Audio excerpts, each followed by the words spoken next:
What is good, everybody? Hope you guys are all having a killer start to your weekend. We are live in person with round two with my man Angel from ACR. You want to give us kind of a recap for those of them, those of them out there that missed our first round. What you do?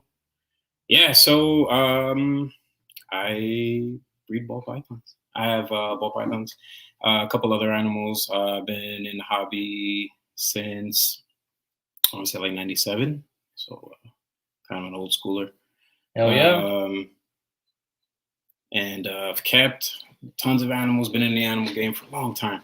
I love this hobby. It's a great community, and that's pretty much it. Like, I'm just an old reptile guy. Hell yeah, man! Yeah, that's all that matters. That's knowledge, though. Knowledge. So to address the elephant in the room, because a lot of the guys know out there that people don't really ever come in here besides other Shane, to help clean and everything. I have to ask, you've been here 3 times now? Probably 3 times. Three times now. Yeah. So, out of curiosity, I want your honest opinion here. What is your opinion of the room, like when you first walked in, and also when like for instance, when you came in today or whatever? What's your opinion on the collection and like? How did you feel about it when you first saw everything in person versus on the camera? And to be honest with you, it's the amount of room that you have. It's the amount of room that you have to work with. It's the amount of room that the animals have. Yeah. These are large animals, and they have wonderful enclosures. They have plenty of room, and then you can see that with the floor space. Yeah. That you have, you take them out. They can roam around as well. Yeah. So I always thought it looked different on camera. I'm like, I don't think people can ever tell the depth of the room. Yeah, it's definitely I think it's definitely bigger. Yeah. Than what you see on camera. Sweet. But it's a great space. I'm always curious. It's nice to get other people's opinions, especially because no other real snake guys come in the room, you know what I mean? Mm-hmm. So it's nice to get an opinion from somebody who actually has a reptile room of their own, and then they walk in here. Yeah, mine doesn't look anything like this. So it's definitely not this spacious. Well, I'm sure more racks, of course, less cages. Yeah. I can't help it, man. I like the big stuff. Yeah, but you're set up for it, though. That's the thing is, if you're gonna keep these animals, if you're gonna keep, if you're gonna breed these animals, you have to have the space, because you not only have the space to keep them where they are, you also have the space to grow. So. Yeah, our big thing is especially when we move and we do the new facility, the one thing this room lacks that I really like, because like you mentioned, the animals coming out on the floor, I would like to add a room, a full height room, like actual doored room and everything, but something, I don't know, not something crazy, but like a 12x6 or maybe a 16x8 or something like that. And I just want to build like a PVC trees kind of thing, and little rope ladders. Yeah, just be an exercise room. So that way I don't have to, like in here I can let the snakes out, but I have to be in here the whole time watching them exercise, which I don't mind. Obviously I love the interaction, right? But it would be nice if I could say, you know what, I'm going to take this snake out today, and they're going to hang out in the exercise room all day. Mm-hmm. And then tomorrow I take a different snake out, and they go hang out in the exercise room all day. And you know what I mean? It's better than taking them out, sticking them in the tub. Yeah. While yeah.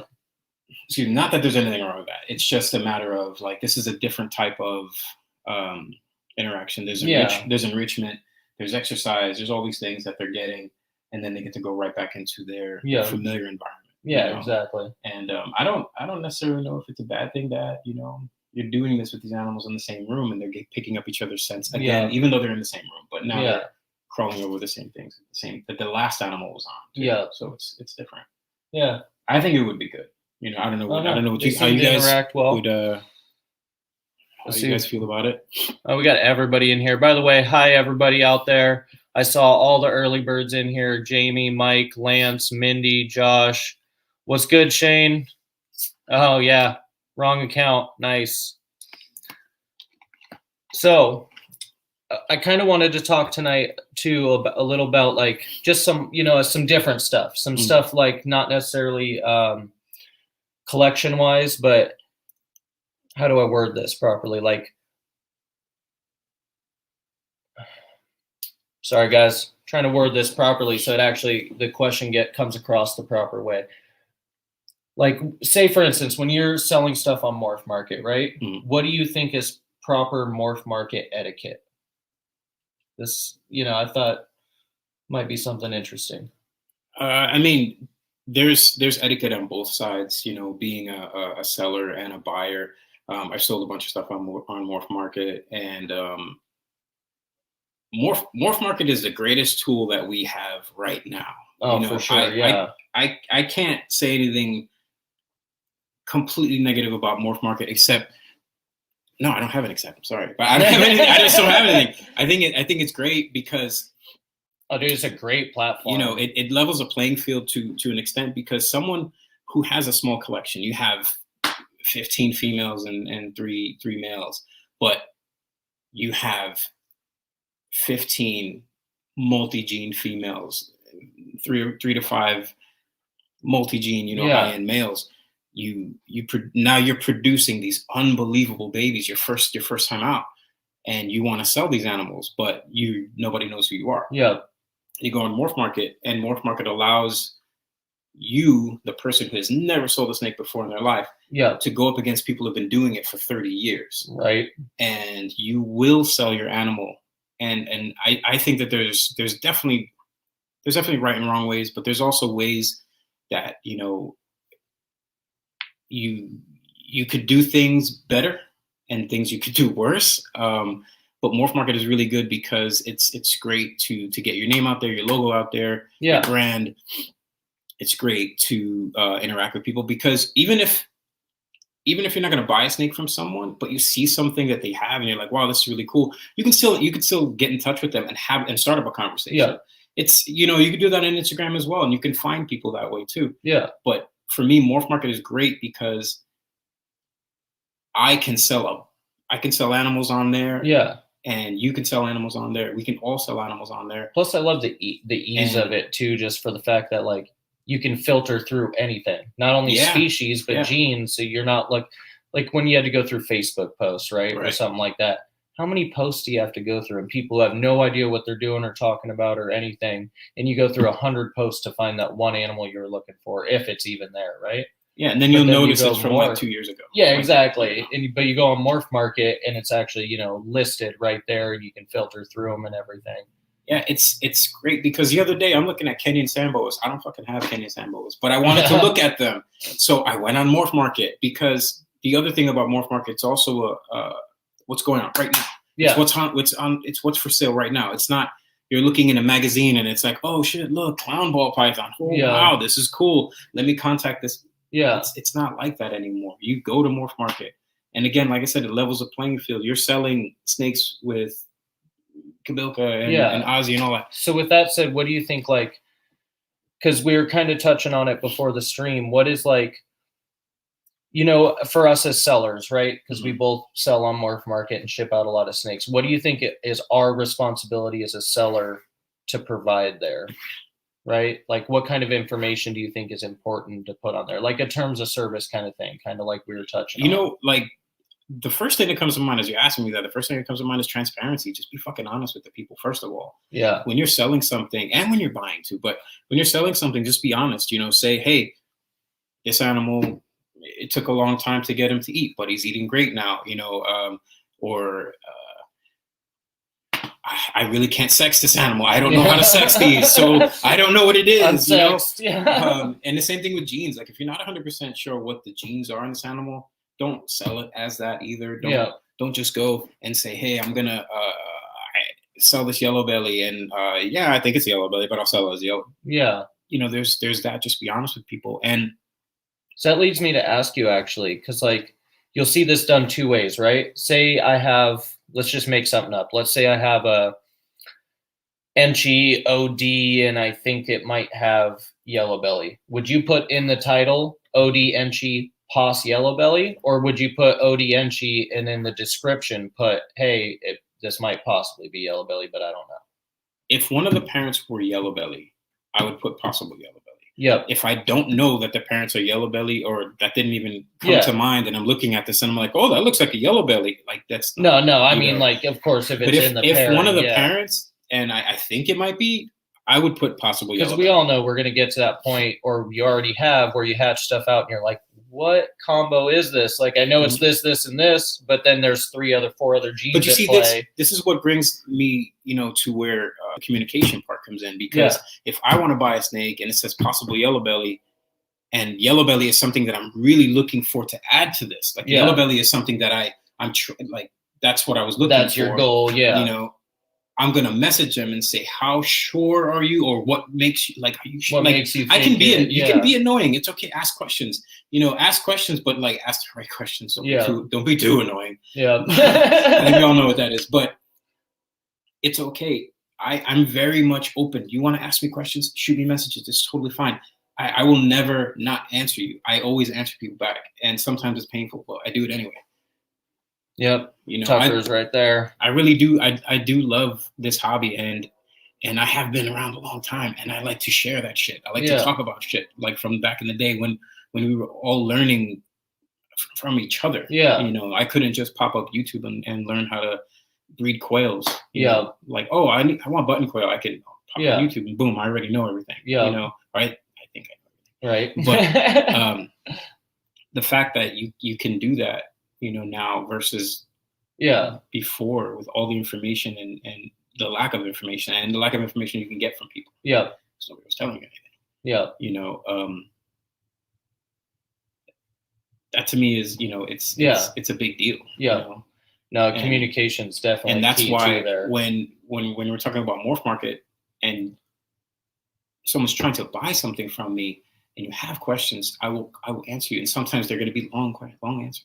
Yeah. Because I have that information to share, so I'm going to give it to you. You know? And if you keep asking questions, I'm going to keep answering you. Right. And I am that person that once I send an animal out and I see that it was picked up and I didn't hear anything, I'm going to message you to say, hey, I saw it was picked up. What do you think? Are you happy with it? Like, I like to know this because it helps me know. It makes me feel good. Yeah. Like the animal that you purchased, that's pretty much it. Like something that I worked really hard to make. You bought it. Yeah. Kind of want to know that you're happy with it. Yeah, I'm not in front of you to see you open it and see your face. Right. It's like Christmas. Yeah. I don't get to see that. And that makes me happy. Unless you did a video. Dude, I love the updates. That's something I will say. Like, I'm really thankful to everybody out there because I know if there's a few in the chat who actually send me pictures of the snakes I sell them. And it's like a year later, 2 years later, whatever. And like, I can see them grow up, I'm seeing like some of the first ones I made are now breeders. And I'm like, this is pretty awesome.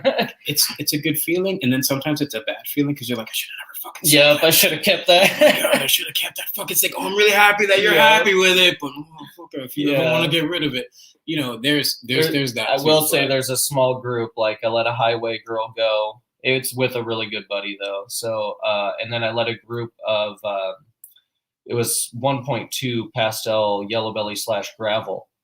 And I was like, man, just to think those girls would be breeding now. I wouldn't need the male so much, but those 2 girls, pastel yellow belly / gravel, those would be breeding now. I'm like, yeah, I really like my gravel stuff. I could use those, but it's still like, I just love seeing that, you know what I mean?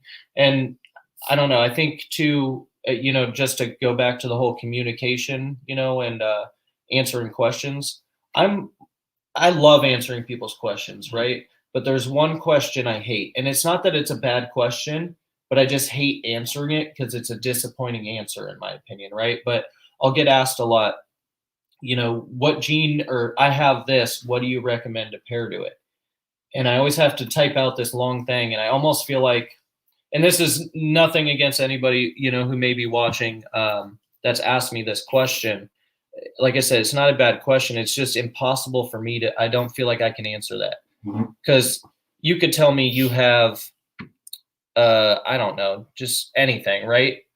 But what I think would look good with it isn't going to be what you like. What if I like light stuff and banana combos and you hate bananas because they have freckles or whatever? You know what I mean? Like, I can't answer that question. So I always try to tell people like, and I'll explain that to them and be like, this is what I would do and prioritize, especially when it's always newer breeders. I know if you're asking me that question, you're obviously a newer breeder, which is totally cool. Like I love, helping people out. But I always tell them, I'm like, what combos do you look at and you want to make or you want to improve on? Do you ever see something and then you're like, oh man, I wonder what this would look like with it? Well, that's what you should get into. So you should get some females and, raise them up, see how you like it first, start with a few, raise them up, and I just go through this whole process with them.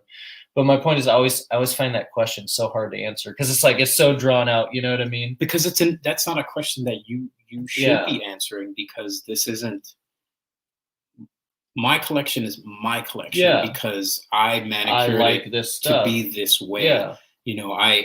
And then that's when you also find things too. Yeah. So I can't tell you, oh, go invest in Ultra Milk. Oh, just you'll be happy with it. Go ahead. Right. People are doing shit with it right now. Yeah. And I can do that. Yeah. Sure. Go do that. But you're not going to be fucking happy about it unless you absolutely don't give a shit about this hobby, like in a way, or the animals. Like it's really hard for me to believe that there's a connection when you're saying, oh, I'm just going to buy a bunch of animals, breed them, and make some fucking money. Yeah. I think that's impossible. And it's hard to do that with ball pythons. I'm sorry. They're fucking adorable. You can't have 50 ball pythons and not love them things, and a bunch of other animals too. I have rat snakes and I absolutely love them. But getting to the fact that, with the way that the hobby, oh my God, I'm losing track. I'm so sorry. No, you're good. I'm so sorry. Because there's so much to talk about. Yeah, no, you're so good, bro. I lost track. It's all good. Okay, so you know what? So just a side bowl before. Yeah, if anybody can get me back on track, please. Go right ahead. But I'm gonna segue that for a second, okay? Because I'm curious. I want to know, what is the most ridiculous message you've ever got from a buyer? And also, while you think about that for a second, thank you, Mindy. I do love those updates. They actually have 4 animals from me. So, what's good, Mason? Tom, I saw you guys jump in. Big Tugger. So, most ridiculous message you've ever received? Because I know we've all got some crazy questions or just messages. I don't want to say it was the most ridiculous message, but it was the most ridiculous correspondence. Like it was, and everything went well at the end. Everything went well, but there was 50 red flags along the way, and it was one of those situations where it was red flags, but nothing happened. Like it was actually what he said was actually real, and I was like, all right, whatever. I really shouldn't go through with this. At this point, at a certain point, I was so hooked in. I was like, fuck this. I'm going to see it through. Yeah. This guy just kept messaging me about this animal, and he kept asking me questions about it. And I kept answering him. And then he would ask more and more. When getting all, this was message after message. And I kept responding. Yeah. I just kept responding. And then he was like, okay, I want to buy it. And I was like, okay, cool. And I did the whole invoice thing, whatever. He was like, oh, send it to this guy. And I'm like, what? He was like, send it to this guy. He's going to use this. And he's going to send it to this address. And it was one of those situations where I was like, red flags. Like, don't do this shit. But I was like, I need to talk to that guy on the phone. So I ended up talking to him. And he was very normal to deal with. I was talking to him and he was like, yeah, my friend's a little eccentric, but he really wants this animal. He's like, look, if you feel more comfortable dealing with me, it's okay. I'm kind of, and it sounded more like he was his handler, which sucked to say it that way.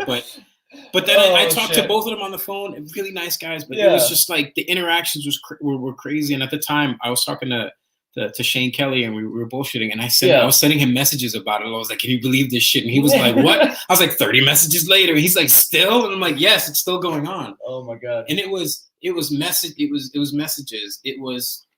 text messages. It was MorphMarket messages. It was emails. It was phone calls. It was all of that. Yeah. And it was all over a course of 2 weeks. Oh, geez. And he got the animal and he was super fucking happy with it. And he even wrote a really nice review on my MorphMarket. So I can't, it was a good experience, but it was absolutely fucking bonkers. The whole time I'm like, I don't know if this is a real person, part of it. But super nice guy. The other guy was very nice as well. Yeah. And it worked out, but it was one of those I really don't know what's going on right now. This is so fucking crazy. who am I talking to? Like, I'm talking to one guy, then the other guy, and this guy's paying that guy. And I was like, well, I don't know what the fuck I'm supposed to be doing right here, but I want to see this through. I want to see what happens. Like, I got really curious, but it worked out. But it wasn't so much the crazy message. It was that's funny though. It just kept coming. Yeah. Like, and I'm one to answer every message, but and again, you have questions. You have questions. Please send them to me. It's fine. I don't mind. But it was just never ending. I didn't think it was going to stop. But once he got the animal, he stopped. And I haven't heard from him since. And I didn't think it was ever going to stop. Oh man. So I've had a couple like that where you're just like, oh my God. I think the record one for me was 62 emails. I'll never forget it because I was like 62 emails back and forth. And then on top of that, they messaged me on the Facebook business profile. And like we had like another million conversations. It was another one, like it went well, but it was just like, it was weird questions. You know what I mean? Just really off the wall questions. And some of them which had nothing to do with the animal they were purchasing. And I'm just like, it's kind of odd, you know, like you're kind of giving me a creeper vibe right now. And I'm trying to be nice and like, you know, answer your questions. But it was like, seriously, it was like a creeper vibe. You know what I mean? Like, I don't know. I'd have to say that was kind of probably one of my weirdest interactions. I think just the worst ones though are some where there's definitely a miscommunication. You know, like, let's be honest, you're selling these animals on MorphMarket, right? You're selling them, you're making money, whatever, whether it's profiting, whether you're putting it to the business, whatever. It doesn't matter. You know, it's you're providing this beautiful animal, someone wants to buy it. You know, it's a transaction, it's fine. You know, but some people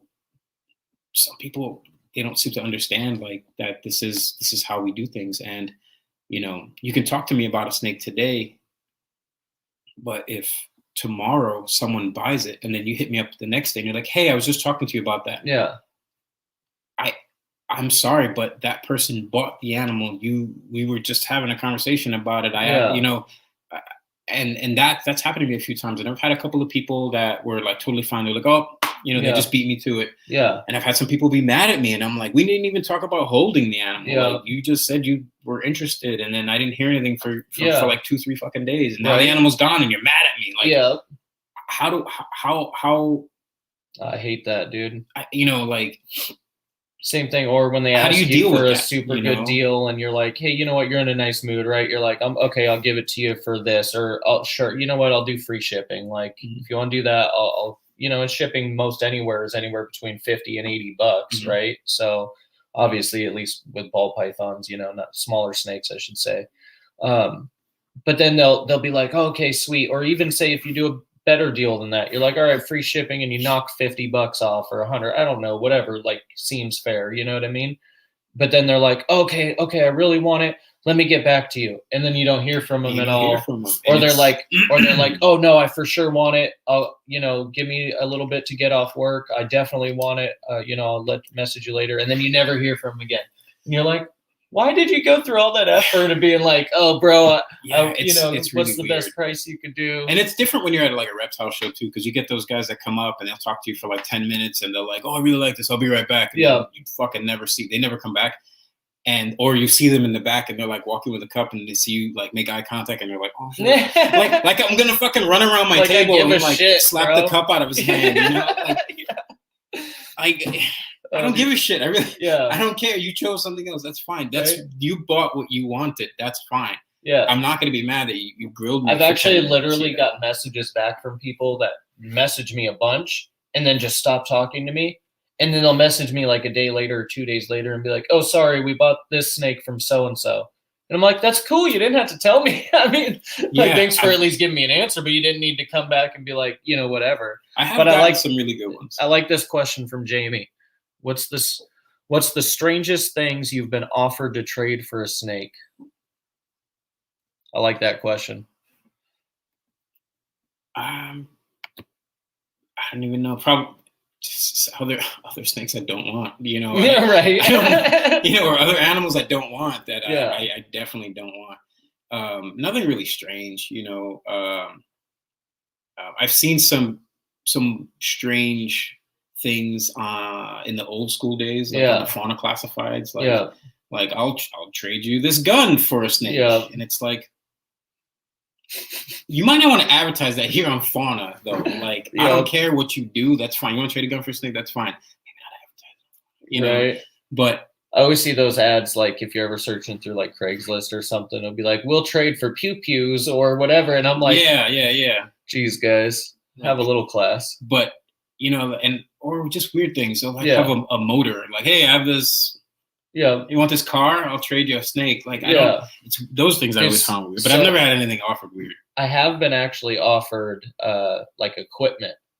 Quite often, more than you'd think. People are like, oh, do you want this fucking shitty 4-foot by 2-foot plywood enclosure I built with plexiglass that's like half cracked? And I'm like, no, I really don't. And they're like, oh, well, I built it and it cost me, you know, this much. And I'm like, one, no, it didn't. If it did, you got ripped the fuck off. And two, well, I'm not giving you a fucking, you know, $500, $600, $700 snake for that. You know what I mean? Yeah, you don't. So I will say I've been offered that, and then of course, like, you know, I've been offered lower quality snakes. Yeah. Like one guy, this guy insisted, you guys, he insisted these snakes were visual hypos. They were orange ghost line hypos, and like was getting mad at me because I was like, hey man, look, like I respect your offer. It's actually, if they were visual hypos, it wouldn't have been bad, right? But they were very obviously not visual hypos. I mean, you can see visual hypo and pretty much anything. It doesn't really matter. Or lighting for that matter. Doesn't matter too much. You can see a hypo. You know what I mean? And I'm like, especially in combos. And I was like, dude, I'm sorry, those aren't hypo. Like, you know, blah, blah. And I was trying to be really nice about it. And he was like getting mad at me. And like, I was like, hey, you know what? Let me send these off to a buddy of mine who works with a lot more hypo than I do. And I'll see what he says. All right. Because maybe I'm wrong, you know, and at this point I know I'm not wrong, but I'm just trying to be nice. And I do send him off to a buddy. He just starts laughing. He's like, dude, those obviously aren't hypo. And I'm like, okay, well, I didn't tell the dude that, but I'm like, yeah, he agrees. You know, there's definitely not hypo in these animals. And the dude was like really mad at me, like just super mad, and then blocked me. And I'm like, bro, you approached me. I gave you the time of day. I was open, and I'm not really open to trades only for the simple fact of, like, I have to know you personally. I have to know your collection, know who you got your other animals from, and how you take care of your animals. Because anything could come. It could be a great deal, right? Like, I've been offered breeder females and stuff, but it's like when it's too good to be true, it's because it is. That breeder female's a slugger. She's not laid. She doesn't want to eat or whatever. Or, you know, it's just, I don't know. Male. Yeah, or it's a male, or it's got mites or a respiratory issue and they can't pay the vet bill. So they're just trying to trade it off for anything they can. So you're stuck with the vet bill, you know, and it's stuff like that. Like I've been offered those kind of trades too. But that's what concerns me is I'm like, yeah, I don't know. Like if you came up to me and were like, hey, you know, Dylan, would you want to trade this for this? I'd probably be like, yeah, sure. Like if they were somewhere equal, I'd be like, sure, whatever, you know. There's always exceptions to it, but yeah, I don't really like trades. I don't Especially really like them. If I really don't know you, because the animal could be outstanding. Yeah. You know, the animal could absolutely be outstanding. But I especially think about when I'm at a reptile show and I'm standing at my booth and someone's like, hey, you want to trade for this? I'm like, get that shit away my fucking table. Yeah. Like, I hate to be that way, but I'm like, don't do that. Like, I don't know you. I don't know what that snake has been. Please don't hover over my snakes. You know what I will throw out there? Because I'm totally open to this. If you have fresh sheets of 1/2-inch black PVC, I'd totally trade snakes for that. That's different. Yeah, that'd be my little Achilles heel right there, I guess, so to speak. I would do that. Yeah. Yeah, that's different. Yeah. So for anybody out there who wants snakes, get PVC. It's just as good as cash in my book. And you have some stuff for sale. Yeah, you do. Only a few, actually. Yeah. Yeah, you're almost done. Yeah. But the season's about to start. Lots of stuff hatching out, though. Yeah. Speaking of that, man, I know you just got some clutches. What's going on with those? Yeah, just yesterday I got one. I got another one today. I haven't posted it yet. Yeah. The one. Okay, hold on. That is never happening. Ever. Sorry, Eric. Not going down, bro. That snake will never, ever leave my collection. Ever. That's all I can say. He was asking if I'd trade Fiona for the red one. No, there's not enough PVC that could buy her, you know. I have a few of my collection that aren't going anywhere. Sorry, I didn't mean to interrupt after asking you a question. That's fine. So yesterday was a clutch that was just crazy to me because it took me like 7, maybe 8 years. I think it was 8 years. Yeah. To get there, and I'll wait. I'll wait 2 more months. I'm okay. Yeah. I can wait 2 more months for those things to hatch. But it was a pastel double het for sun glow, which is albino and hypo, 50% het genetic stripe, and it's orange ghost hypo, thread to the same. Another pastel het albino, het orange ghost, 50% het genetic stripe. If you hit the G stripe sun glow pastel, holy shit! I don't know. It would be crazy. I don't know what the fuck it look like, but it would definitely. Yeah, be but cool. you would then. Yeah, I know. Dude, that's really awesome. Yeah, I just I don't know. Dude. I don't know. I know it's not a something that people are, maybe even super interested in or whatever. But yeah, you look at corn snakes and other species, and they have sun glows and it's albino and hypo. Where the fuck are the sun glows in the ball python world? I'm sorry, but I don't see them anywhere. And I know that it's not like this outstanding thing, but I think they should fucking exist. And I just never seen one. I want to see one. They're two of the oldest fucking genes that we've been working with, and I've never fucking seen one. Yeah, I love that because I think honestly, just how you explain that right there is why we get along so well. Because you're like me, you nerd out on the stuff. You're like, yeah, I don't care if it's going to take 5, 6, 7, 8 years. I want to see it, and that's what matters. That's the drive, I think. At least for me, that's the drive. There's definitely it's this thing that you can go on MorphMarket, you can go on World of Ball Pythons, whatever. You can look up a gene, and that's great, especially because you want to see it. I want to see it too. I want to see super vanilla clown, fucking awesome. Yeah, I want to make super vanilla clowns. I want to do all of that, but there are some that you can't look up because you can go to World of Ball Python and it's there, but you click the picture and you click and there's no picture. Yeah. So you don't even get an idea of what this could look like. I mean, you think about what other sun glow animals look like, and I think there is a picture in World of Ball Pythons. I think it's under like albino hypo or hypo albino or something like that. Yeah. And it's cool looking. It's really cool looking. Yeah. But I've never fucking held one. I want to see one in person. I don't know anyone who's well, really dude, not to mention adding the G stripe in there and the pastel. Yeah, I mean, I don't know what that would really do. Would we even really see much of it? Because I don't know how bright or how white or how, yeah. But then you also have to think about, not all albinos look the same. Not all orange ghosts look the same. Yeah. So you have to look at the quality of that too. Yeah, because I have a pretty nice looking albino female that I bred him to. She's a pastel albino. She's really pretty, and he's an old school orange ghost. Yeah. So, who just happened to be het for genetic stripe. Yeah. So if that pops out, that's great. And I have 1.2 for that. Only one female went this year. Yeah. So I could do this again next year, and I have 2 females. So I should have. Yeah.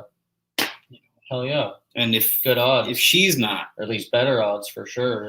Yeah, and if she's not het for G-stripe, the other one might be. Yeah. But I don't even know if he is. So dude, I'm excited for you on that one. I want to see those as soon as they start hatching, bro. I can't wait. That'll be badass. And there's just that long game that I bought the mom. I got the mom. She was young. I got the dad. I've had the dad since 2010, but you raise up these animals, breed them, raise up the next generation and breed them. That shit can take a long time. Yeah. So how many more clutches are you expecting for the year then?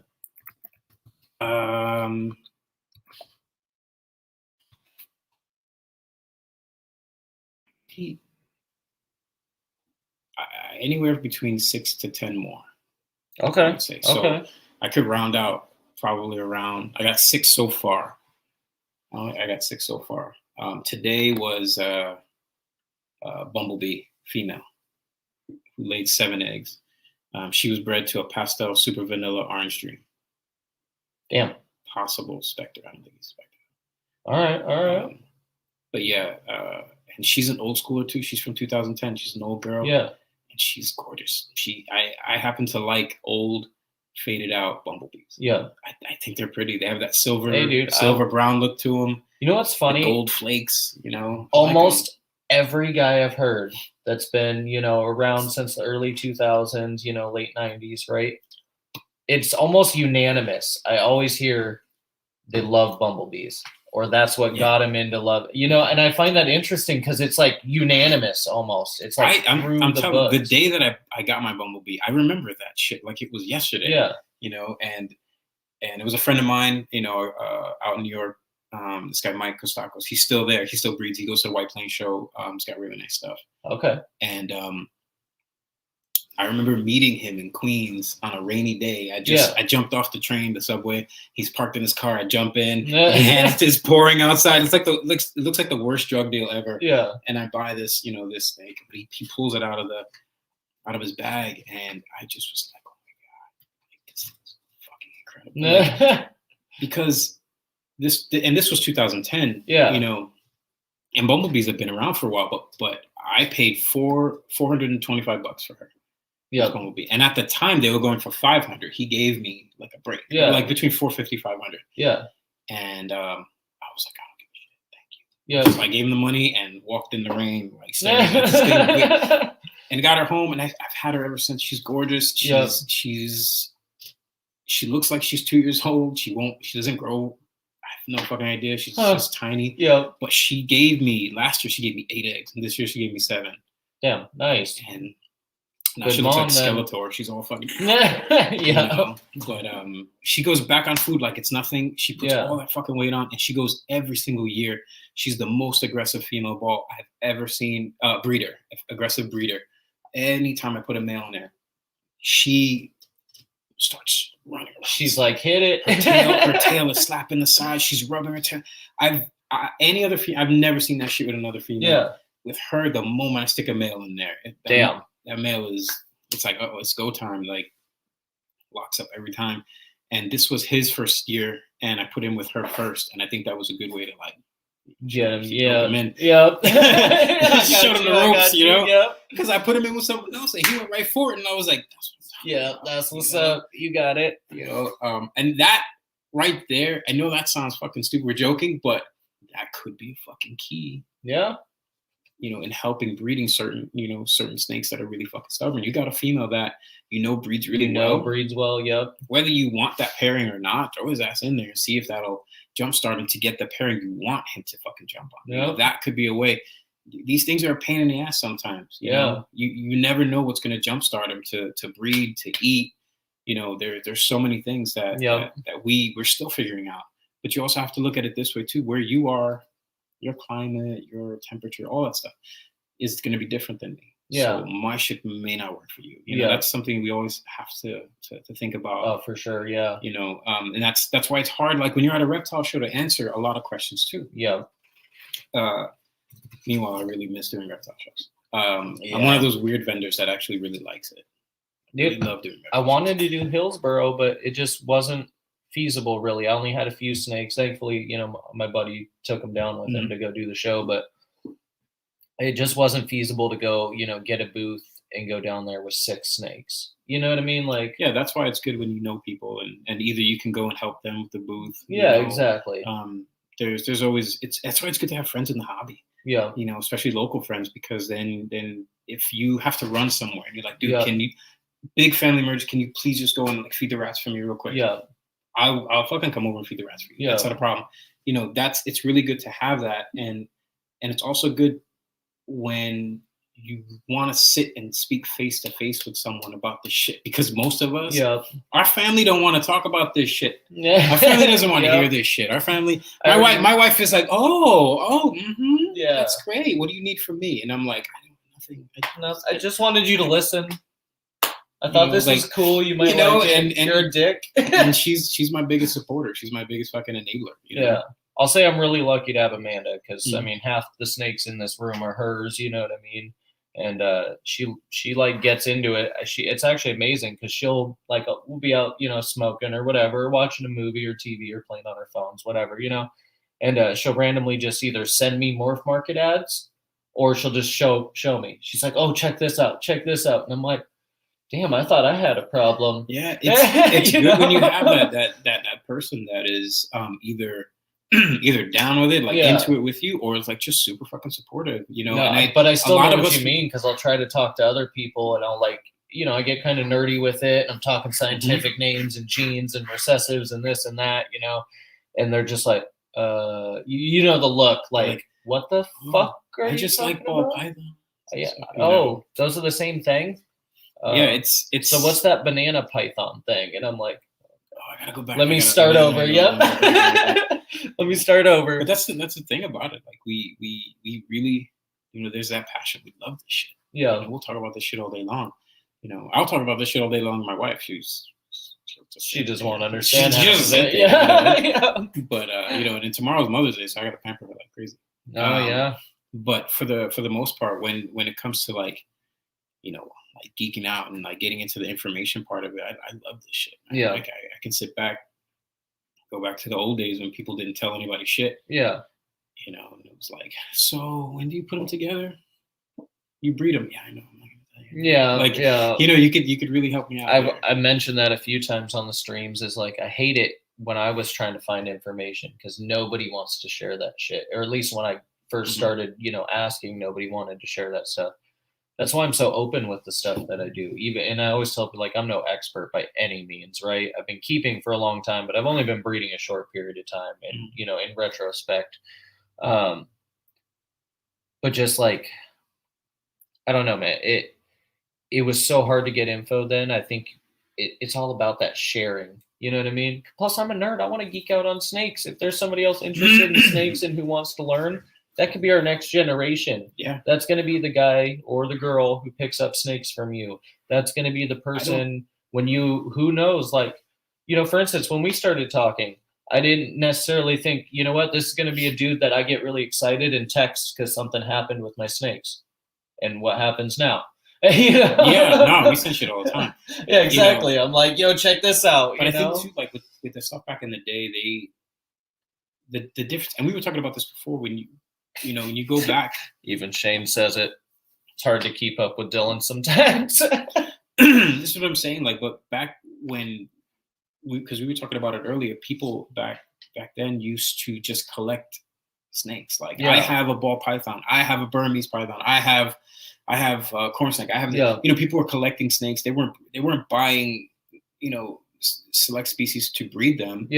They just weren't doing that. I worked in a pet shop for years when I was younger, and they had tons of shit. You had tons of animals, Yeah, it was more of like I have one of these, two of these, one of these, one of these. We had a guy, we had guys come in, and they're, we would get something new in, and they're like, oh wow, they got Okatee corn snakes. Oh shit, boom, they would buy one. Oh, you got a albino black rat snake. Oh, that's cool. Let me get it. He's not buying it to breed it to something else. He's just buying because he likes snakes. So, and then you sell the 10-gallon tank with it and all that. Yeah. Don't forget the heat lamp and the heat rock. Get that heat rock. Do not do that, guys. No heat rocks. Yeah.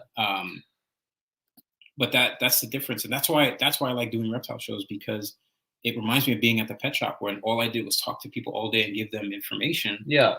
So being at a reptile show, I can do it in person, but it's hard because there's so many people to deal with, and that's why I just tell people, just shoot me a message and talk. Yeah. Getting on the phone is hard, but messaging is much. My Instagram is the best way to get in touch with me. Yeah. The best way. I always answer everybody back. It might take me a while, but I always get back to you. Speaking of that, I'm trying to catch up on these while I still listen to you. Josh's Mojave females are like 28 days after her last shed. Pretty sure I'll have eggs pretty shortly. Oh, hell yeah. That's awesome, Josh. Oh, sweet. I want to see that honey stuff, bro. And yeah, you probably recognized them. Not many people have those, I guess, locally, at least, They were kind of some different stuff. Plus that blackhead champagne, you can't miss that. My husband got me into this, but I had to name all my snakes so he knows which one I'm talking about. So, you know what? That's awesome for one, but that leads me to ask, do you name your snakes? Well, I'll be the first to admit I out. name them. So I don't go out of my way to name them. Sometimes it just ends up getting names. Yeah. You know, like some of them will just, I don't know why. Yeah. They just get a name, you know. So, I guess I can't say I name them all. I try to name them all, but I don't rush it. You know what I mean? Like all my hatchlings from 2020, I've only named, I think, 2 or 3 of them. All the rest don't have names, but it's because I want to see what they're like, how they age well, you know, how they're aging. Like, yeah, I also find like sometimes when I name them, it's hard to get rid of them. Like if you have to, and I don't mean to get rid of them, but like, you know, when you're cycling out animals sometimes. Yeah, you know, or hey, there's nothing wrong with that. You know, it's hard. I don't know. I'm kind of slowly, you know, at least my end goal, right, is I don't think I want to go above 50 breeder female balls. I think that's kind of my cap, at least for a while. You know, I'm not near that number yet, but I'm quickly getting there. Within the next few years, I'll be there easily. And, you know, sometimes you have to cycle out those older girls. Now there is a few that I'll keep no matter what. You know, I have a big normal girl that we actually got from a friend of ours. She had her for 18 years. We've had her for a few years, you know, now, and it's like I can't get rid of that snake. You know what I mean? She's old. She lays great clutches. She's awesome snake. Yeah, it's the rhino iguana. I don't know if you guys can hear that, but it's the rhino iguana Yoshi going crazy over here. But the snake has a purpose and a meaning. Yeah, that's too. You know. Yeah. Like I have a couple. But there is others, like I'm saying, you know, there is other breeders that I'll let go of, you know, and it's not that they're bad breeders. It's just like I don't want to go above that X number of animals. You know what I mean? I want to keep improving the collection, but not necessarily growing it to not a healthy potential. You know, I want to make sure I can always come in here and manage everything, even if it was just me. You know, which, like I said, I'm very thankful I have Amanda and even Shane who comes over and helps clean sometimes. You know, and does our quail. Because it's because the thing is too is like it can quickly, you know, quickly just become a fucking like a job. Yeah. You know, and you don't want that. Like I never want this to feel like a job. Yeah. You know, I want it to always feel good. I always want to feel good that I'm gonna walk in, take a look around, and be like, I'll be in here for about 3 hours. Like I'm good with it. Like I'm good. I'm okay with that. Like you see all this. You see all the shit. You know, pushed up against the side. I have Bella 2 and Bella 3. Sorry, that was funny. You have to name them. Sometimes you just gotta name them, and that might be the best way to do it. Hey, welcome to the party. Is that Kendra, Gendra, or Jeff? Question of the night right there. Yeah, I don't know. I got a thing with naming them. I don't know, you know. And then I've tried to make names for them sometimes, and it's not working. But some of them just end up getting a name because they do something stupid. Yeah, I will say I put a lot of thought into some, and others were like a joke that turned into a name. You know what I mean? Like, for instance, my Redfoot. I'm not going to lie, it was a total joke when I was like, oh, we should just name him Littlefoot. And I'm like, wait, you know what? 1, I love that movie, and, you know, why not? But 2, like, Littlefoot the Redfoot. That's fucking funny. Sure, he's Littlefoot the Redfoot. You know what I mean? Stuff like that. I don't know. Luda, he's got an attitude, so he always reminds me of, you know, Luda, move, bitch, get out the way. That's what Luda reminds me of, so he's Luda, because he doesn't care. Get out of his way, or he'll probably bite you. You know? Yeah, I'm just not going to, I've never been good with naming stuff. You know? I feel it. You know, a lot of people don't, honestly. I just thought it was a good question that popped up. Is that you have Yoshi, you should have named a tortoise King Koopa. Yeah, that's going to be reserved for when I eventually get an Aldabra, because then it can really be a king, you know. Give yourself an alligator snapping turtle. Yeah, that's the first thing. Except Washington sucks because we can't keep them. Oh, really? I didn't know that. Yeah. Oh, that sucks. Isn't that freaking stupid? Oh, that sucks. Dude, a lot of the laws here really, like, I don't know if you know this as far as monitors go, right? But I can have, you know, a Savannah. I can have a black throat. I can have a white throat, peach throat. Obviously, you can have all the smaller Aki, you know, stuff like that. I can have green tree monitors, etc. Right? But I can't have a black dragon. Why? I can't have a black dragon that gets, on average, you know, very slightly larger and I know it also depends, at least from what I've been told, it depends on the locality of the Asian water monitor. That's the black dragon, and I guess lineage, because I know some stay smaller. But we're talking about the same size as a black throat. A full-grown black throat is actually a very large monitor. They're a real good size. They can still get, 75, 80 pounds and, 5 foot plus. But you're telling me I can't have a 5.5 foot black dragon or a 6 foot black dragon? It's stupid. The laws are a What lot kind of shit is in New that? York. In New York, you can't have in the 5 boroughs. You can't have a boa or a python.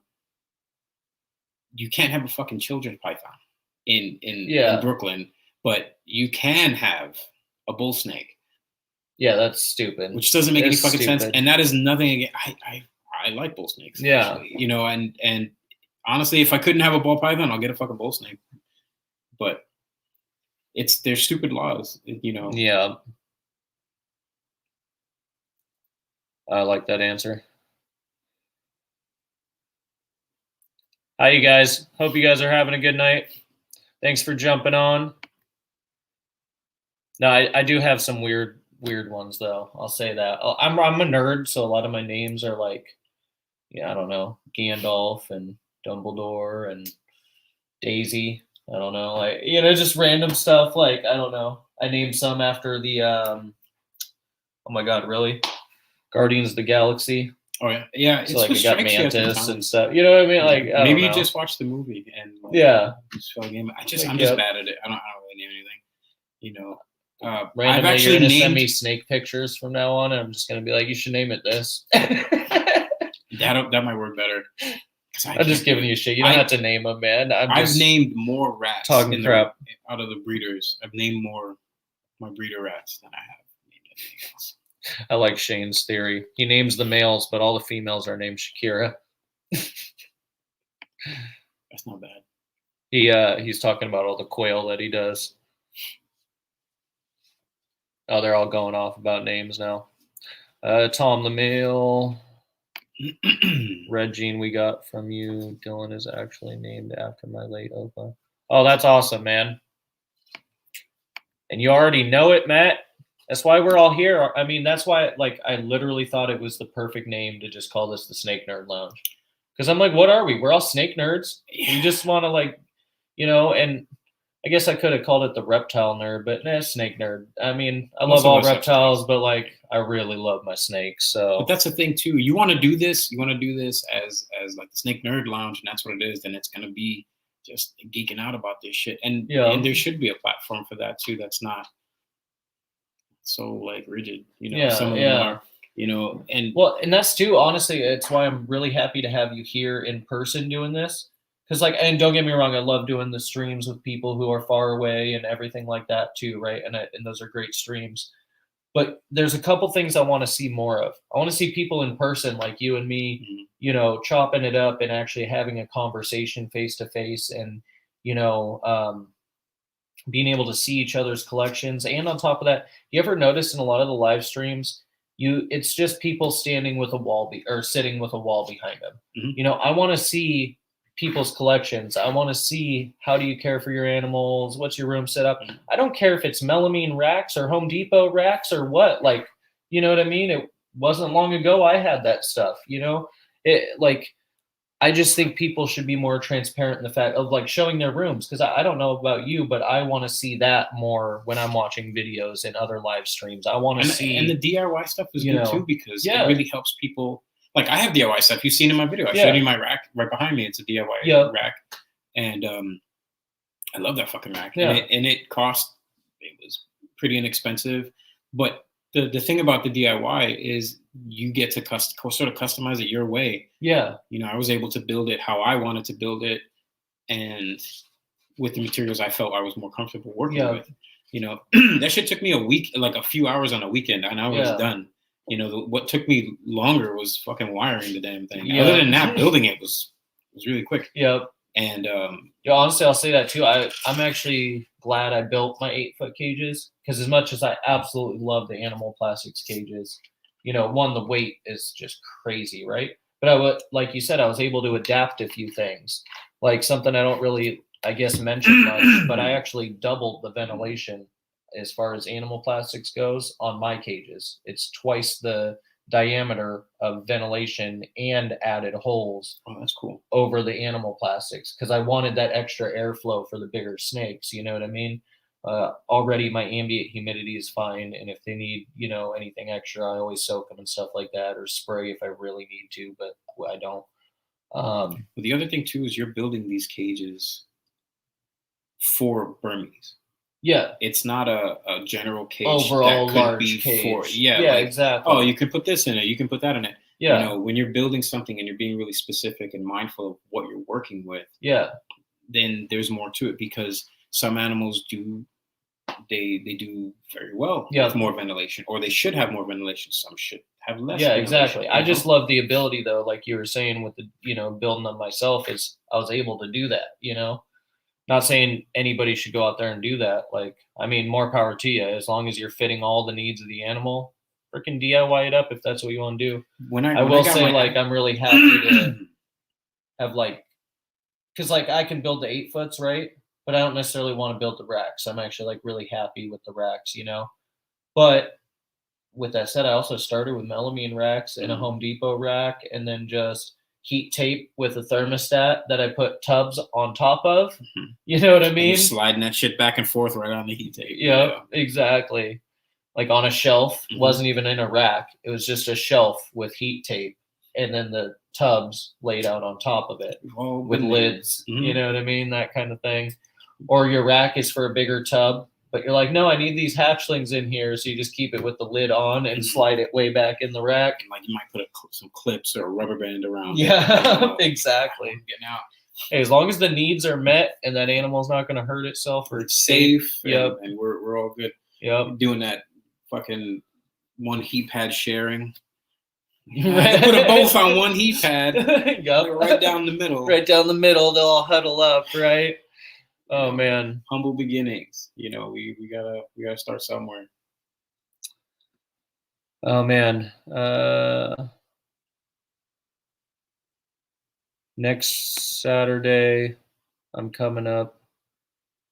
Just cleared Saturday.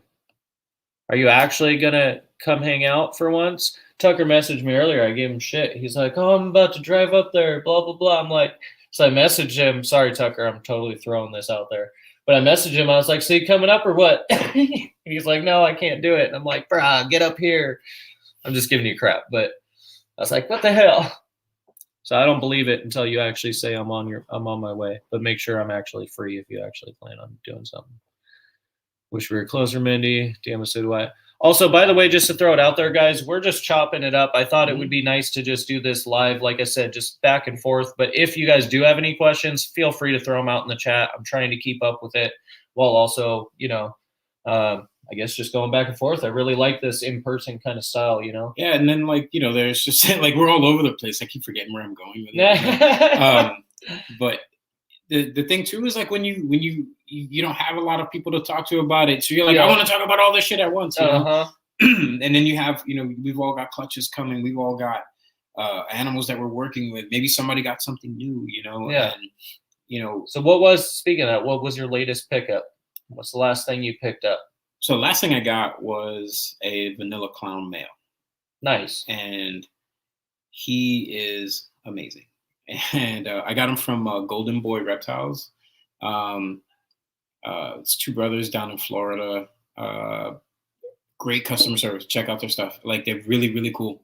Really nice guys. I was dealing with one person, and I'm forgetting his name right now. It's terrible. I'm terrible.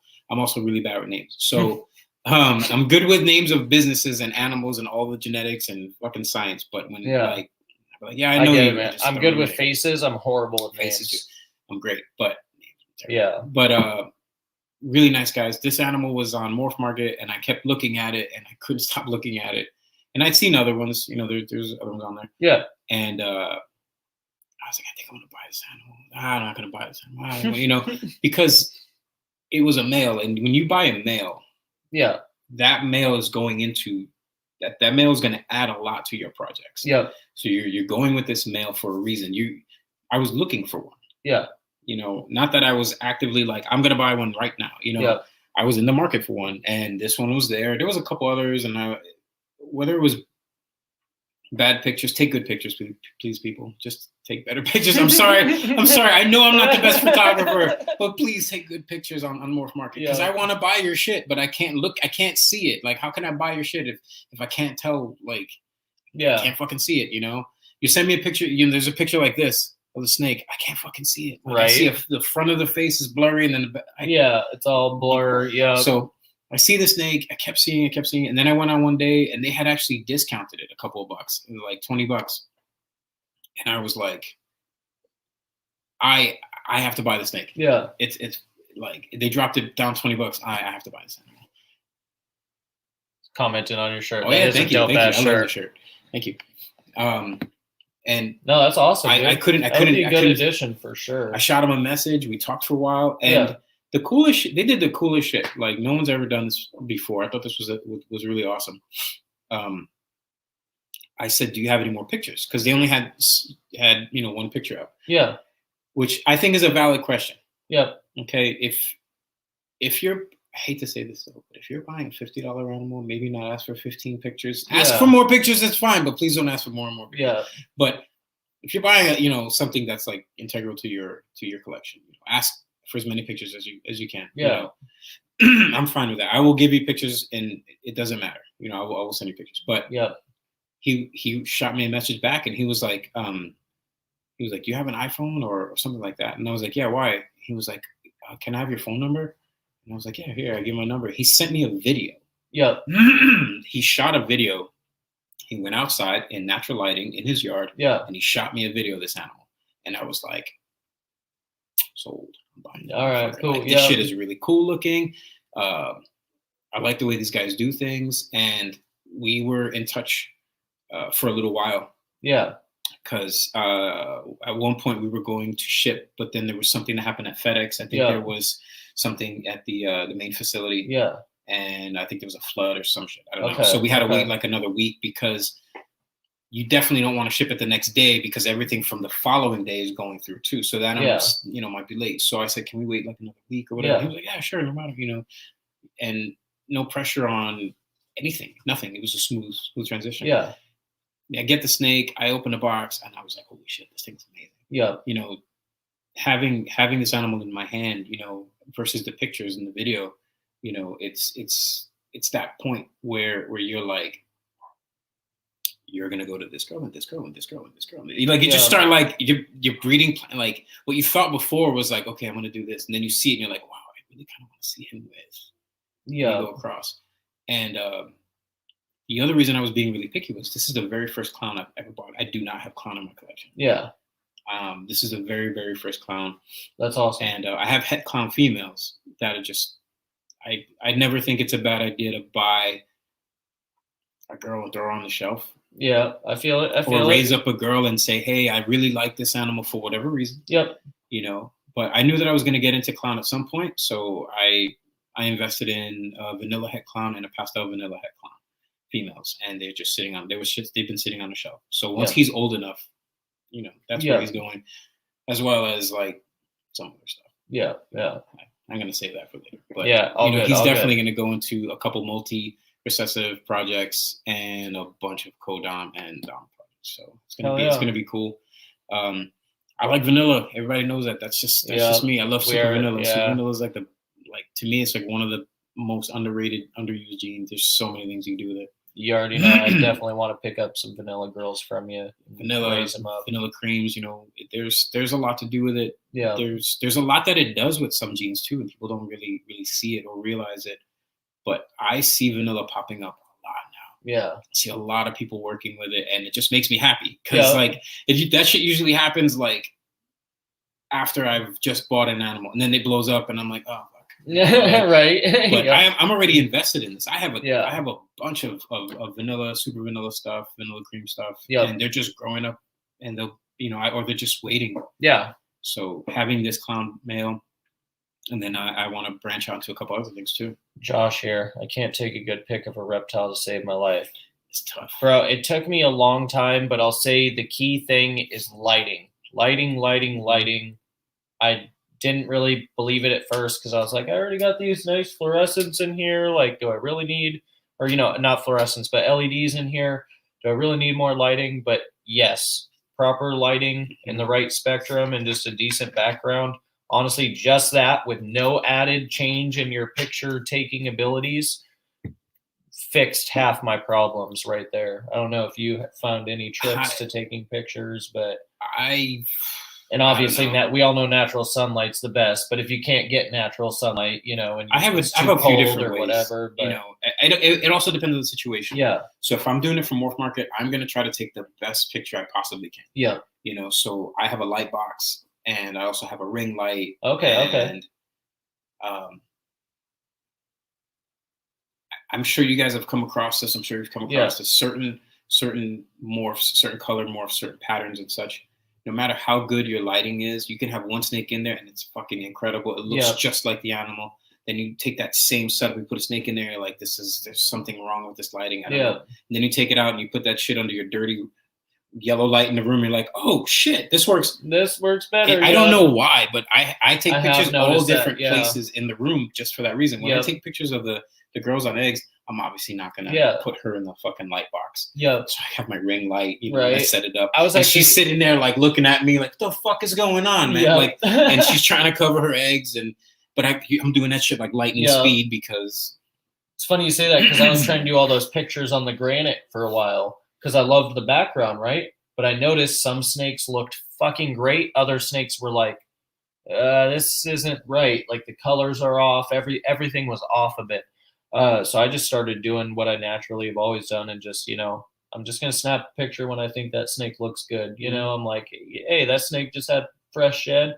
I'm going to walk in the room wherever I feel comfortable and it looks good. And I'm just going to snap a picture or obviously I'll use my, you know, my DSLR or whatnot for like the MorphMarket pictures and stuff like that. But I drove myself nuts trying to get like the best pictures, you know, and whatever just to post. It can make you nuts. It can really make you nuts. But you know the fucking stupidest shit that happens to me? The first picture is always the picture I go with. Oh, really? It happens more often. It happens so much. Mine's always like the 10th because I suck. I swear it's the very first picture because as soon as you put them in there, and you go back to take a shot, they haven't moved. They sit right where you want them to. And then as soon as you reach in to go to those next shots, they're moved. You definitely should. Sorry, didn't mean to skip over that one. And then Josh, that's weird, man. I don't know. Like, what are you? I actually just use my iPhone. Yeah. You know, I'm terrible. I'm an iPhone picture guy. A lot of my pictures are taken with my shitty ass old Galaxy. I like my iPhone. Yeah. But I do want to get a new camera and all that shit. Work on white balancing and all that bullshit. Whatever. But I find that light box, I just slide the animal back and forth until it looks good in whichever light. And I'm just like doing that sometimes. Right. But I swear, oftentimes, more often than not, that very first fucking picture is the one that I go with. Yeah. Because they haven't moved. As soon as you put them down, they're right there and you're like, click. As soon as you reach in to go in to get another one, then you start moving around. Then it's like trying to reposition. I have the same problem as Matt with a few of mine, especially my pastel highway. I want to get pictures of her because she's just stunning in my opinion. I love the highway stuff. I might be biased. Okay, I'll be honest. I love highway stuff. Those are great. But she never fucking sits still. Like I have to take the picture in her tub, or else that's like it. And even then, half the time I'll like. By the time I click camera, and even if I like get the camera ready first and open her tub, I have to be like real quick with it or she's flying somewhere. It's not like flailing. It's just like she's a mover and she always like pops her heads up. You know, she doesn't go striking. She's just a kind of a curious snake. She just doesn't sit still. So they don't stay still. It's really annoying.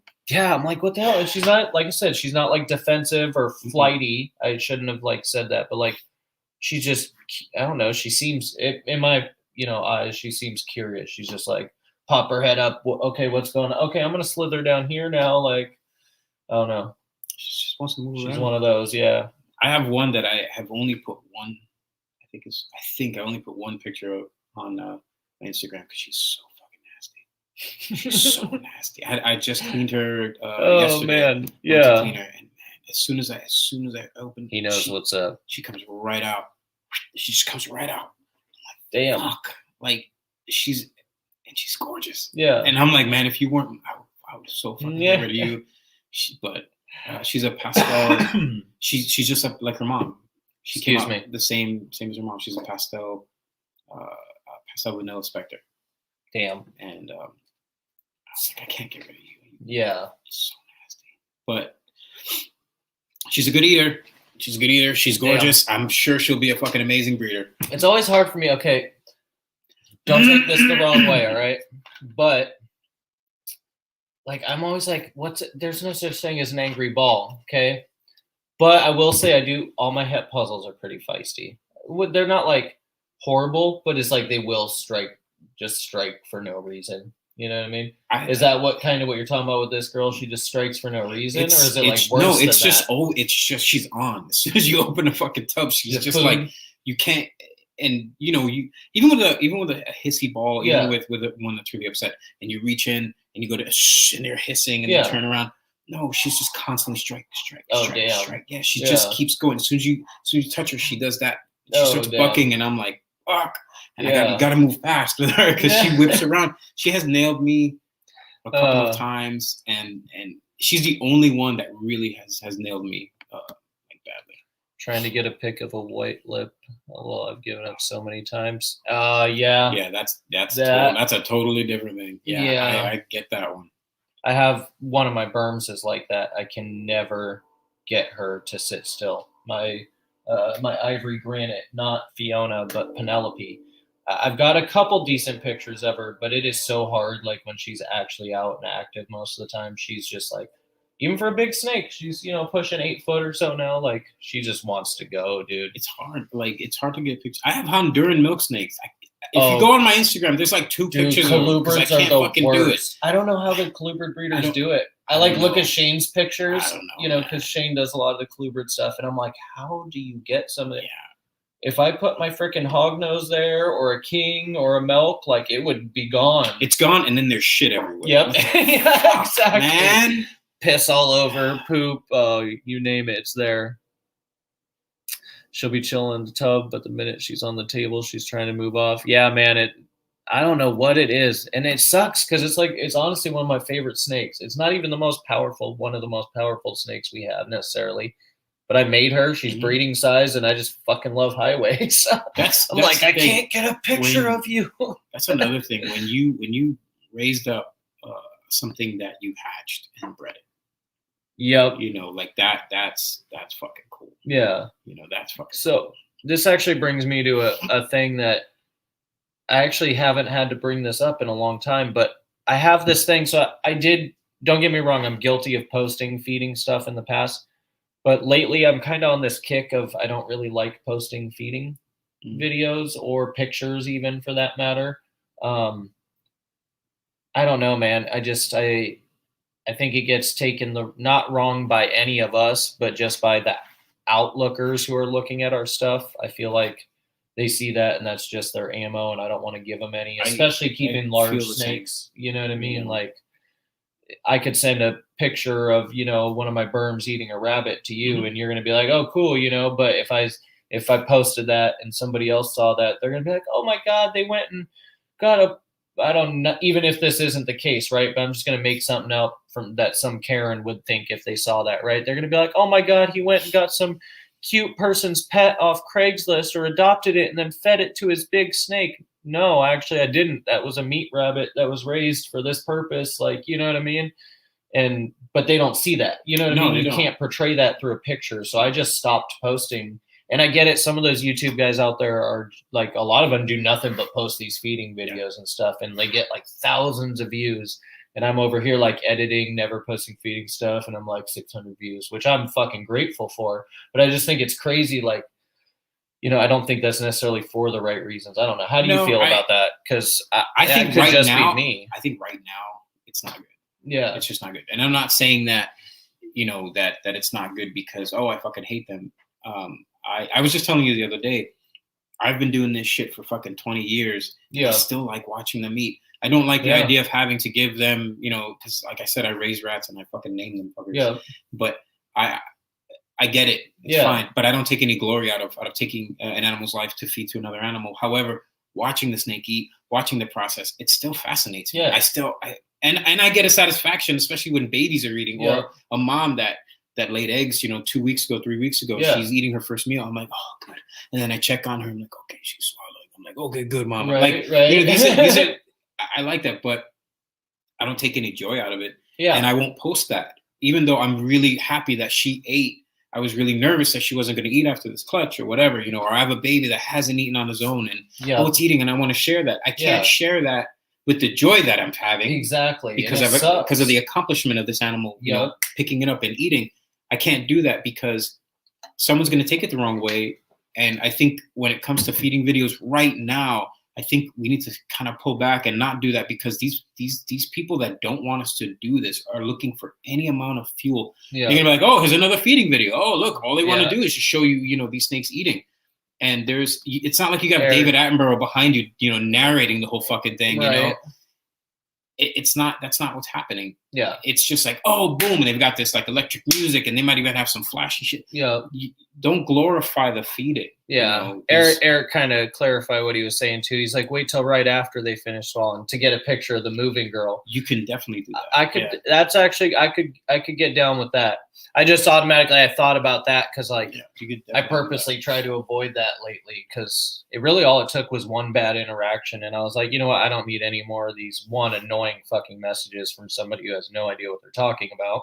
But also, I just don't want that image at all, and obviously we all as keepers understand this, and it's stupid that I even have to have that thought. It's a natural fucking thing. It's not like I can give them fucking veggies. All right. This is what they eat. This is what they want. But we know that obviously, but I'm just saying, I don't know. See, but I find the difference though, when you're when I was a kid and I was watching these nature movies, these nature videos and stuff, and these documentaries. Kendra or Jeff, Gendra, as I like to say, feeding pics does nothing to help. No. Our image, but yeah, exactly. I mean, exactly. I agree. But I was saying, when I was a kid, I'm watching these documentaries, and they're explaining the snake is eating, and okay, there's just information there. Yeah. These videos, there's no information. It's just a fucking animal eating another animal. Yeah. And you could attribute that to Brian Barczyk when he's chucking a rabbit. Yeah. At a berm or a retic. Part of me is going, oh shit, that's cool. And the other part of me is like, maybe we shouldn't be doing this right now. Yeah. Dude, I'm the same way, because I don't know. I don't think we've ever had this talk about Barczyk. I know some people feel a mixed way. Personally, I love him. I like his stuff. I think he's done some great stuff in the past, even if he made some mistakes. He's, admitted that and changed and whatnot, and what he's doing today is what matters to me. And, I see good things, but then I'm like, the little bit, some of the click or the thumbnails I see, it's not necessarily the clickbait part of it that bugs me, because I get that you have to have somebody click on your video. If people aren't clicking on your video, especially the non-snake people, then you're not getting their attention. So I've heard him, I get his point in that 100%, but I'm also like, man, but a lot of those people wouldn't even give you the time of day. They're just going to steal your thumbnail and use that, which sucks. But I also get the other side of it. But then I'm also, like you said, him throwing the rabbit in the air in the actual videos. I'm like, me as a big snake keeper, I understand it, because there's some that I have to use the large tongs and be glass barely open. Let me get the rabbit in there, because when it's feeding time, it's fucking feeding time, and they're going. Second they're in the room, it's on. But I'm just like, man, come on, Brian, don't do it. Just skip it for today. Just skip it. It's this time of year I like a lot, because he's doing a lot of these egg videos. I don't watch him every day I used to watch him every day. But every now and then I'll throw one on, and he does this egg time thing, and he's picking out eggs, and he's talking about the genes, and I still love it, even though I've heard him say these fucking stories, these same stories over and over for the past 20 fucking years. Because when I was in New York and I would do the expos out in New York, he was there, and he was saying the same shit there too. Yeah, but there's nothing wrong with that. I love it. Saying the same shit there. I love it. It's absolutely great. He's great. He's a great person in person. He was good then too. He was very personable. The first meal is always super exciting, Eric. That's what I guess, especially when it's one I know I'm going to hold back. I'm like, yes, yeah, you eat that food, you eat it. But I really you agree. Can have pup next time. With the thumbnail clickbait thing. My biggest problem is when he writes something like, "My giant anaconda escaped," or "grabbed me and I almost took me out." He literally put a thumbnail like that like 2 days after the fucking thing that happened in Florida. Yep. And I was like, what are you doing? Yeah. Didn't you just see what happened in Florida? I understand that you're fine. Okay. Yeah. Nothing happened. I understand that. They are gonna fucking run with this. 2 days after that shit had passed. Yeah. I was like, what are you doing, man? Yeah. Like, I don't like get that. I get the clickbait, but I'm just like, can we clickbait in a different way? How about my anaconda didn't escape and she didn't hurt anyone and we had a great day. You know, like there. Like, but nobody wants to click on that one. You know, like, no, they want to see it escape. Went on a picnic with my anaconda. Fucking, I want to see that. Yeah. I want to see that. You know. Would you guys want to see if Brian goes on a picnic with his anaconda? I'll tell you this much: it'll be something different because. No, I'm dead serious though. We should start a petition. I would fucking totally. Dude. I would supply the. I'd cook all the meals for him. I'd supply all the food. That would be fucking hilarious though. But doing that though, like you can do something different, and I don't think right now because USARK is bogged down by so much shit. If you follow the USARK stuff, if you're getting the emails, if you're they just watching updated videos, the Lasiak thing again. Yeah, it's really fucking tough, and I'm telling you, YouTube, Instagram, TikTok, whatever it is that you know these platforms are. That you're seeing that they're putting these things out on these feeding videos, it is not doing us any fucking good at all. Yeah. Since we're on this topic though, I had to throw this banner down here. If you guys don't know what USARK is, I see a lot of familiar names in the chat going on, but I also see that there's more people watching than are necessarily popping on in the chat. So you guys, if you're not part of USARK or at least, you know, paying attention to what's going on, you guys need to go to that website, go check out what they're doing. It's really the only organization we have in the States as helping us out. And if you're not sure, look into them. You know, if you, you know, there's information there, you know. Well, my big thing too is I don't care if you can financially become a member or a supporter or anything like that.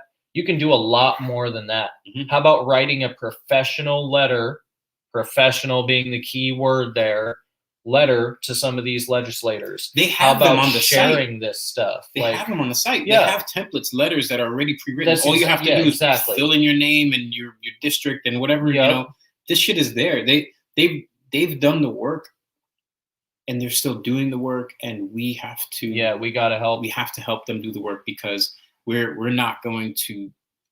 Look, I don't see myself standing in front of a grand jury saying, "Hey man, can I keep my ball pythons? I really like them." Yeah, like that's not gonna work. You need representation. Yeah, and as much as these people probably really dig the hobby and this is a wonderful thing, nobody can really do all that work for free. It's tough. No. So if you can, you know, donate. If you can join, definitely join. I think USARK is great. Nobody's perfect. I like Brian too. Yeah, exactly, man. You know, yeah, but he says it when you watch him, especially when he's not talking on his show, when he's on other people's show and he's a little more Brian. Love him, but Manny overfeeds his Annies. Yeah, I'll say that because Annies are technically a large void, and we were just talking about that before too.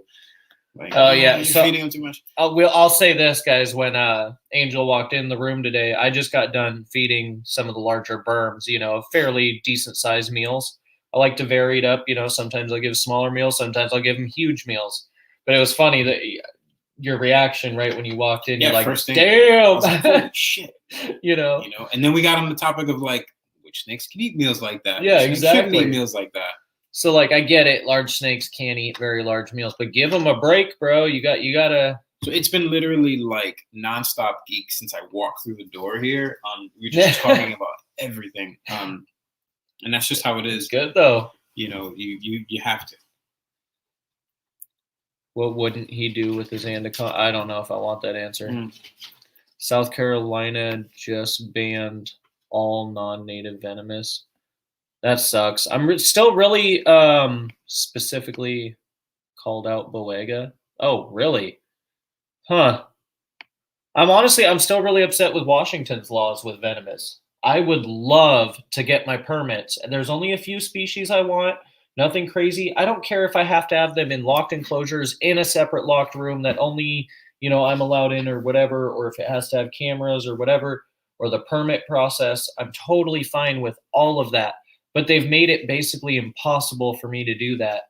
And there's only a few species I want, and I understand it's a risk. I've also worked with venomous in the past. Like, I just think it's messed up that like I can't even go, put in hours anywhere, get my permit, like anything like that.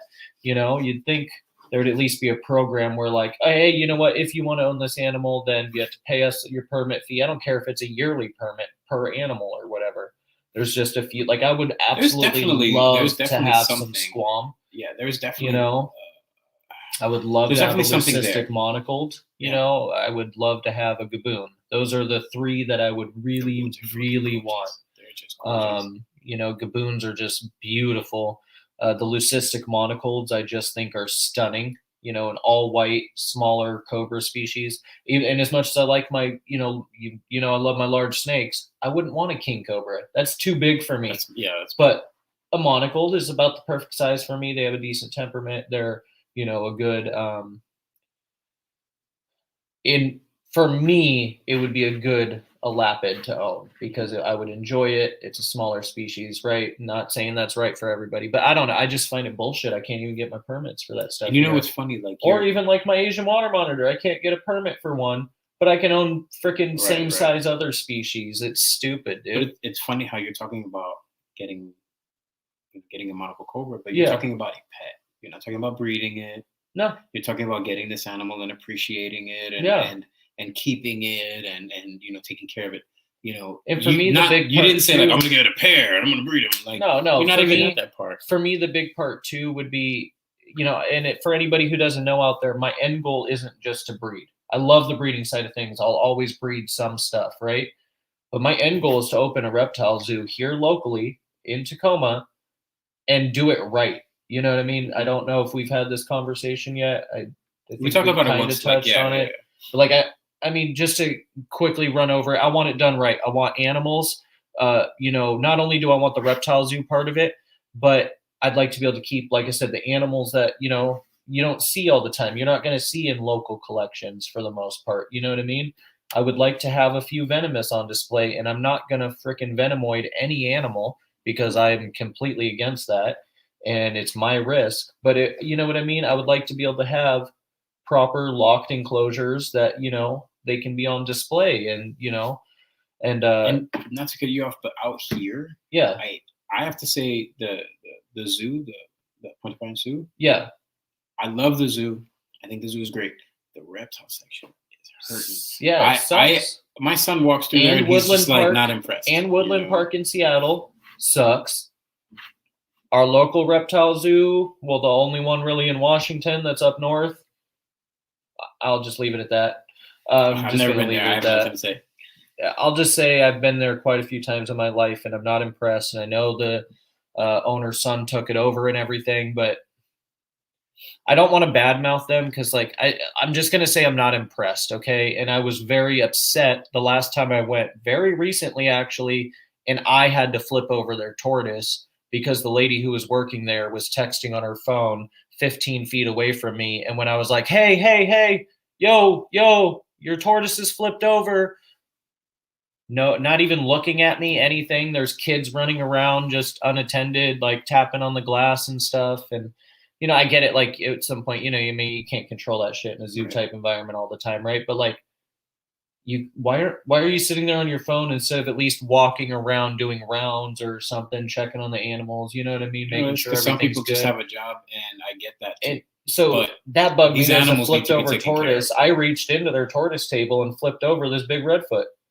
Like it bugged me, and the tortoise could have died if it was left there too long. And then on top of that, it was just a few little things, man. I think it's a good idea. There were some little things like, a huge iguana enclosure with just poop-filled newspaper all over the floor. They had a huge green anaconda shoved in this, like a 4x2x2 like style cage. You know what I mean? Like it was tiny, and we're talking about big freaking Annie. Like I mean, she could barely move. And then the last thing I'll mention, two things, is they had two giant sulcatas. It was a nice hot day the last time I went, right? It was the end of last summer. And Nice hot day. Those sulcatas should have been outside. They have a big fenced-in sulcata pen outside. It was unlocked, so we walked out there hoping to see some sulcatas grazing in the grass. I love my sulcata. I wanted to see some others, No, the two big sulcatas are inside on a small little 8x4 or whatever tortoise table, and we're talking about big sulcata, like 100-pound sulcatas. You know what I mean? Why the hell are they inside? You know what I mean? Like, and then the last thing I'll mention is there was a retic on display. All glass, all four sides, all around it, just on wood shavings. Nothing else in this cage, just wood shavings, water dish, glass on all four sides. Really big mainland retic with about a foot long of stitches. Why was that animal on display? Let her fucking heal, or him, whatever. Let it heal before you put that in. So little things, I want to do it right. I want to have somebody, or me, because I'll be doing it too, walking around doing actual education, teaching people about these animals, actual, excuse me, fucking dabs, actual name placards with proper information. You know what I mean? Like, not just the species, but showing you a little highlight of the map of where they came from and, telling you a little bit about them. And then if you have more questions, people will be going around on a scheduled basis, going around the zoo. I think it would be really. And I want to have a retail area for local people like me or you or Josh or Kendra or whatever, where I can get local animals from, us, local breeders of all different stuff, and I can supply it to the public there. Mm-hmm. You know what I mean? And then I can supply real reptile supplies. Because we all know we go to Petco, PetSmart, right? Do they really have what we need as reptile keepers? No. But what if I had PVC cages, incubators, heat panels, heat tape, cabling for your heat tape, proper heat lamps, proper UVB fixtures? You could also have like some of the rodent supplies. That's what I'm saying. The watering lines, buckets. That's what I want to have. Is a store that'll supply the real stuff, thermostats, stuff like that. It's definitely doable, and I think this is a great area for that. And I'm not saying that just because of the zoo and their smaller enclosures. Well, here's what I thought about, right? We're just south of Seattle, but we're just north of the capital. We're right in that middle part of the state where really anybody who comes here for traveling from Seattle, it's a 30-minute drive to come see the reptile zoo from where you land on the airplane. You know what I mean? Maybe an hour if you're sitting in rush hour traffic or something, right? Maybe an hour and a half. Let's be real, gets shitty traffic. But you know what I'm saying? Like, really, we're 30 miles or so from the airport, 35, 40 miles, right? At most.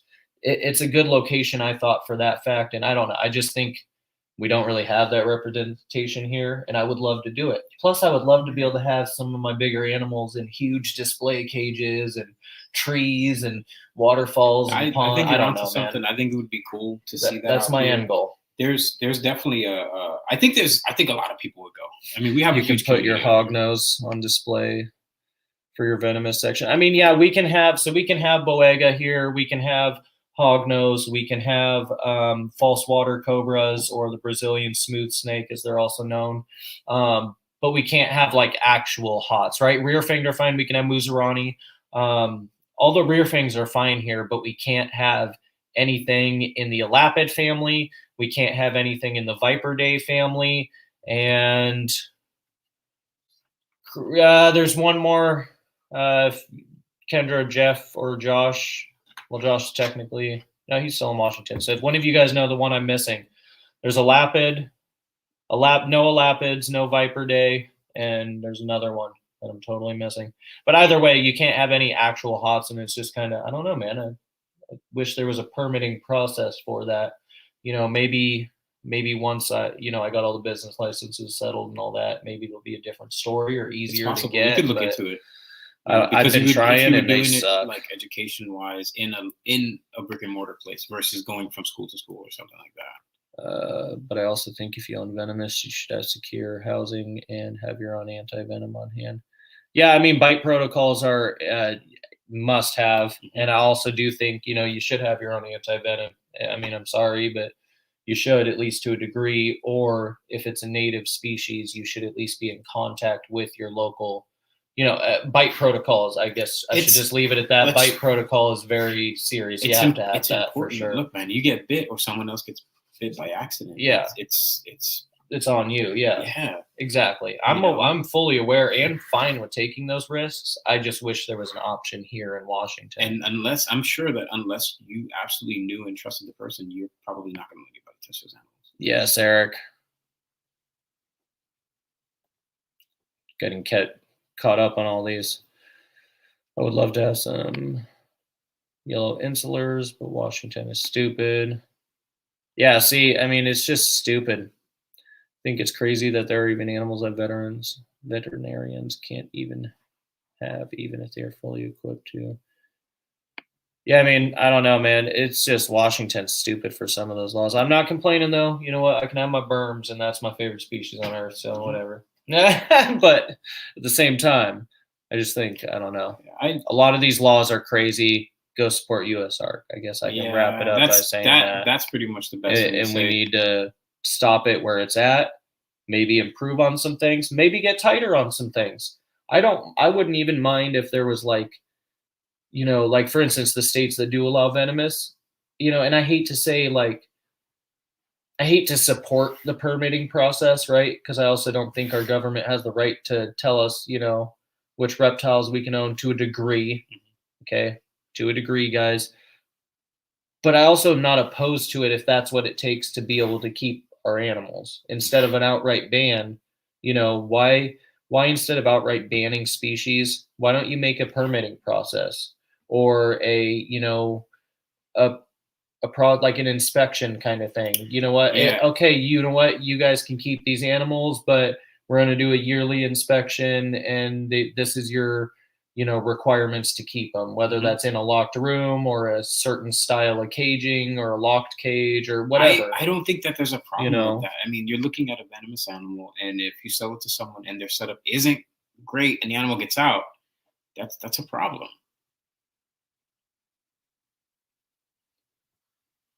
Oh yeah, that too, Eric. So we've also, you know, Angel knows, and I've talked about it a few times, but we're really working on our rodent production.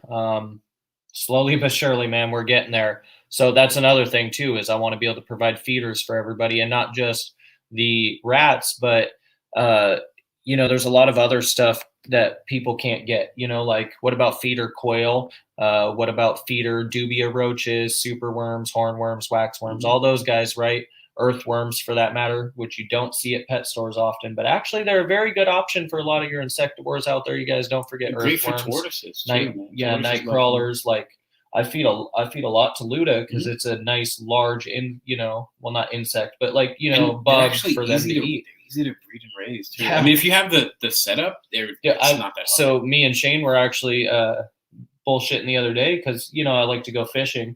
I'm like, well, I could really use a night crawler farm because not only could I use them to go fishing, but I can also feed them to my, you know, but also lizard frogs. If you have Pac-Man frogs, night crawlers are exactly great for Pac-Man frogs. And I used to have a bunch of them. Hedgehogs, I love Pac-Man another frogs. one. You know what I mean? Like, there's a lot of things, but I want to be able to provide all these feeders, and on top of that, the big one is, eventually, I would like to be able to, you know, have enough supply of rabbits to be able to supply the other local big keepers. Because I've had a hard enough time, you know, with suppliers keeping up with my demand for rabbits. And maybe I do have a large demand. I don't think so. I'm only trying to buy a couple 100 pounds at a time. And then you're not going to hear from me for a while. You know what I mean? So you got half the year to get another couple 100 pounds of rabbits. Like, you know what I mean? But apparently people can't keep up. So. But is that because there's a lot of large constrictor keepers, or I think it's just it's more so that production isn't there, and there's a large meat rabbit trade here. Oh, okay. Right. Oh, that's right. A lot of like homesteading people, right. You know what I mean? Stuff like that. And then on top of that, just the pet trade for rabbits, you know. And I'm not trying to go out and buy, you know, your $50 blah blah blah blah blah blah blah, right? Or your, you know, $100 Flemish giant, or couple $100 Flemish, right? Whatever your quality is or your stock. But one, they aren't the best feeders. So you got to have a good meat rabbit. So that's why actually meat rabbits that are raised for human consumption are some of the best to feed your snakes. I only feed our snakes rabbits that were raised for meat production or specifically bred for them, like that we've bred ourselves. Well, that makes sense because you want to give them I'm not going to give them any, any dense, kind of like, very dense animal. Yeah, exactly. It's got to be healthy. You know what I mean? And fed the proper stuff, not just garbage. Because that's just like we do our rats. We feed our rats the best we possibly can. I want to do the same thing for the rabbits. Feed them the best we can in that way. And that's the other thing about raising. Snakes get the best they can. When you're raising your own feeders, is everything going into your feeders is what's going into your stock. Yep. And if you're doing it, you know what they're getting. And everybody says calories in, production out, right? Yeah. I think that's a Barcheck thing, right? But their food can be so totally varied too. Yeah. The rodents, keep them on a really good diet and then throw a whole bunch of other shit in there. But everybody thinks, right, with me saying that, everybody thinks quality in, production out, or, calories in, production out. They're just talking about your snakes. It also goes for your feeders. Yeah, absolutely. Your feeders are the same freaking thing. Calories in, proper calories, the right amount of nutrition. I should just say nutrition in, production out. It's the same thing goes. Keep them clean. So, keep them clean. Yeah, male rats won't. You can't skip cleaning day. Male rats, they won't. If you've ever had a collection like that where you're breeding rats, the day you change them fuckers, they go for it. Like as soon as you put a male rat in a clean cage, he's like ready to go. Like as I'm cleaning other cages, I hear him going for it. Yeah. You put a male up in here because I do that leapfrog method. Yeah. So I don't actually leave. I don't do like the harem or heirloom breeding. I just kind of, or whatever it's called. I feel you there too, Kendra. I feel it. I mean, especially when a lot of people just can't keep up. It was the same thing with rats. That's why really early on we started breeding our own rats because I was just like, there's nobody around. If your collection is growing and you want your collection to grow, it's not like, oh shit, I got 20. Oh shit, I got 30. If you are purposely growing a collection and you're focusing so much on these animals, whether they're berms, whether they're boas, doesn't matter. Yeah. You're growing a collection and you don't have a steady supply of feeders, or you yourself aren't producing it, you have to do something about that, because these animals can go a week, 2 weeks, whatever you want. Yeah. They can go some time without. Dude, well, even for me too, it was just you don't want to. I didn't want to rely on anybody. Was the thing. I know I can order them online. Same thing with the rabbits. Like I said, the local guys are having a problem. I could order online at any fucking time, get rabbits, pigs, fowl, whatever, right? But it's more that I want to be able to produce those. You know what I mean? We got going real quick. It was like 12 animals we had at the time. And we immediately started doing our feeders. You know what I mean? Because, like I said, it's just you have that control over everything. You can also handpick sizes specifically. But you also have to I want this size, this size, this size. You have to look at it this way, too. If you have 5 snakes, don't breed rats. If you have 50 snakes, breed rats. Yeah. Because I will say you're going to save a lot of fucking money. Too. If you have 5, but you're going to be at 15 soon, I would suggest at least starting. Yes, if you're going to grow. I wouldn't say go crazy on it, but start a little 3 colony rack or whatever, like it's not going to break the bank, I mean, I was you don't want to go to the point where I'm at. I was messaging you the other day. I topped off the feeders. I went through 250 pounds of food just at once, 250 pounds of food. I was like, holy shit. I didn't realize that, I mean, I guess I'd been doing it for a while, but I never really thought about like, oh, this is what I'm adding. You know what I mean? And so I was just topped them off the other day and I looked at the pile of bags at the end and I was like, oh man, it's a lot of food. The food's 5 50-pound bags that are I opened and are completely empty. Like, oh damn, 250 pounds of food, but it's not, you don't need to go that extreme. But you don't have to buy and like you said, the reaching it, like I don't have to think about it like, oh, I need a small rat. I'll go get a fucking small rat. Yeah. Right? I'm like, I need 12 small rats. I'm gonna go get 12 small. Yeah. Like I don't how many adults, I don't know how many fucking adults I have. But there's no shortage of. I'm scared of that number, honestly. I'm like, I don't want to do the math. I don't know, man. I haven't really thought about it.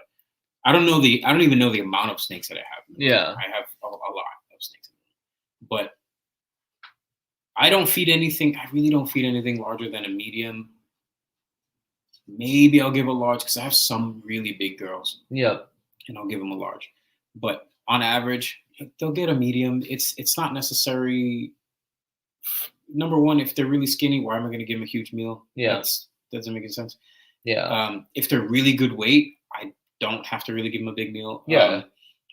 The only time I'll offer sometimes I'll offer them a big meal if they've gone for a while without food, for whatever reason. Yeah. And then I got them to eat that small wrap. Yeah. I'll fucking offer them something big maybe the next time, maybe. I'll do that like after my girls lay. I find myself doing that. Even the real big girls, like I have, that really old normal girl. She'll typically easily take a large, no problem. And I wouldn't normally feed that to any of the other balls, but just because of her age and size, I will.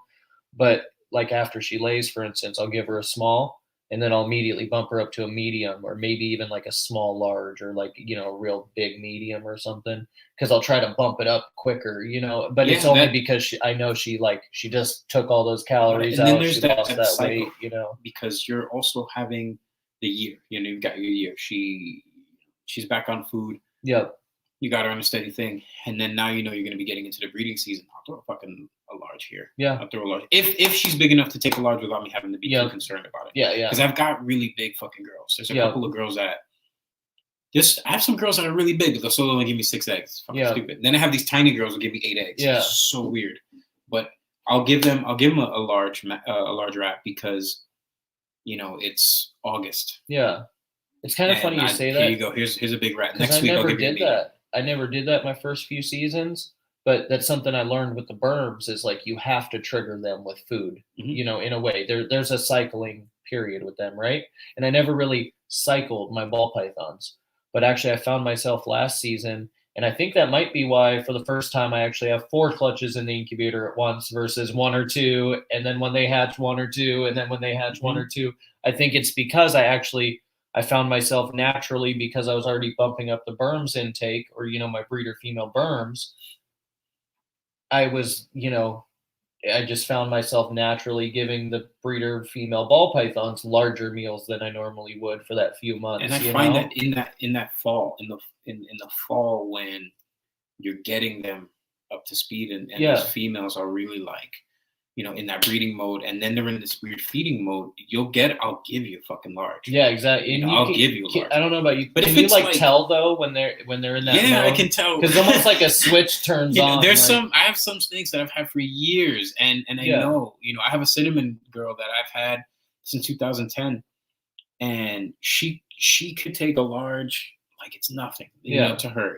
I could almost give her like an adult, a big fucking a jumbo rat, but she'll on average she just takes some mediums and she's fine. But she's a pretty aggressive feeder, for the most part.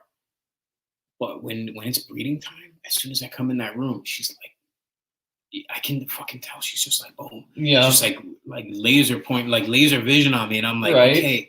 All right, you're getting a large one because I know you fucking want to eat. Or they'll finish one and you go to check on them and they're like lunging out for more. You're like, oh, okay, maybe. I'll wait a couple days, but I'm not big on like power feeding them. Yeah. I'm not big on rushing them, and that's why some of my clutches I'll say like, oh, this took me like 4 years, because I'll wait. I just wait. There are girls that I'll get up to speed in 2.5, 3 years. I'm like right in the middle. I don't light feed. I don't power feed. I'm kind of riding that line right in the middle. To be honest with you, I don't know. It's worked for me. I don't think you're riding a line. I think you're doing what I'm doing, which is observing your animal. And you don't have a massive collection that you don't know these animals individually. Yeah. It's about observing your animal. And it's about knowing that they're like, oh shit, you know what? I think you could use a large. It's just something that you figure out. There's nothing against having like hundreds of animals. Know what I mean? Like, there's that, that's also experience. It's it's a lot of that. Yeah. Now I don't think there's anything wrong with having a facility with 500 animals. It's almost everyone's dreams, right? Like, do the that Willy Wonka fucking thing and open the doors and these are all mine. It would be great one day for me to do that. However, I also don't want to have so many that I lose touch or I lose track. Exactly. That's why kind of what I was saying earlier. I don't want to go. I think about 50 is balls great because you can still have a connection to these animals. Yeah. Like I said, I've got some of these girls, some of these animals I've had for 10 plus years since they were babies, and I know he's not gonna eat. Yeah. As soon as I open it, he's not gonna eat.